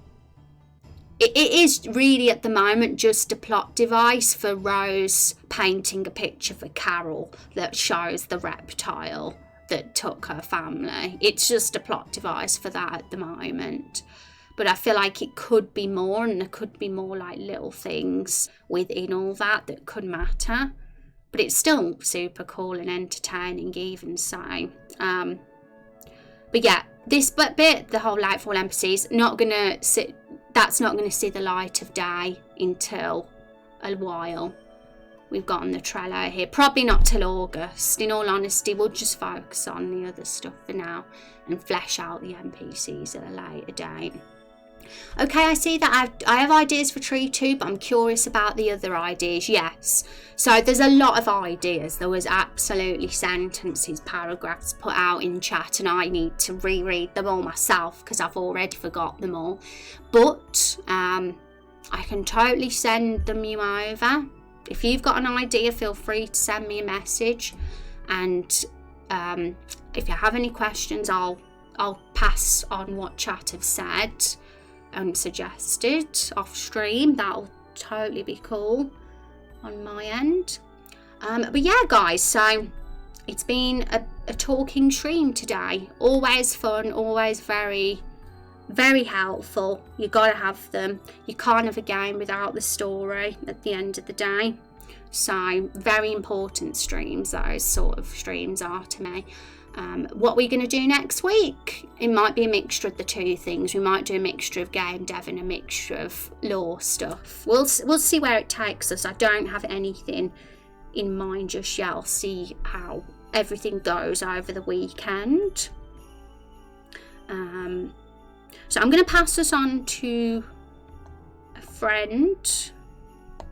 So Lacey is online, I see. So we'll go and say hi to Lacey. Oh no, not double rose. Can't be having that. I've hide that. Okay. Bye, take care, Battle Sandwich, and lovely to see you again. Thanks, chat, for hanging out today and for all the awesome talks. I always have a fun time just talking about all this stuff. It gives me life. So raid Lacia, Finley, also yeah, raid command as well. We'll do that. You don't have to do the raid command if you want to just go in quietly and just say hi. That's cool too. But I'm going to build this Bright Cage this weekend. I think looks like her time. Yay! I'm excited to say. And you have a great day. Yeah, take care. So chat, thanks so much for the stream. See you again on Monday and have an awesome weekend. You're all the best.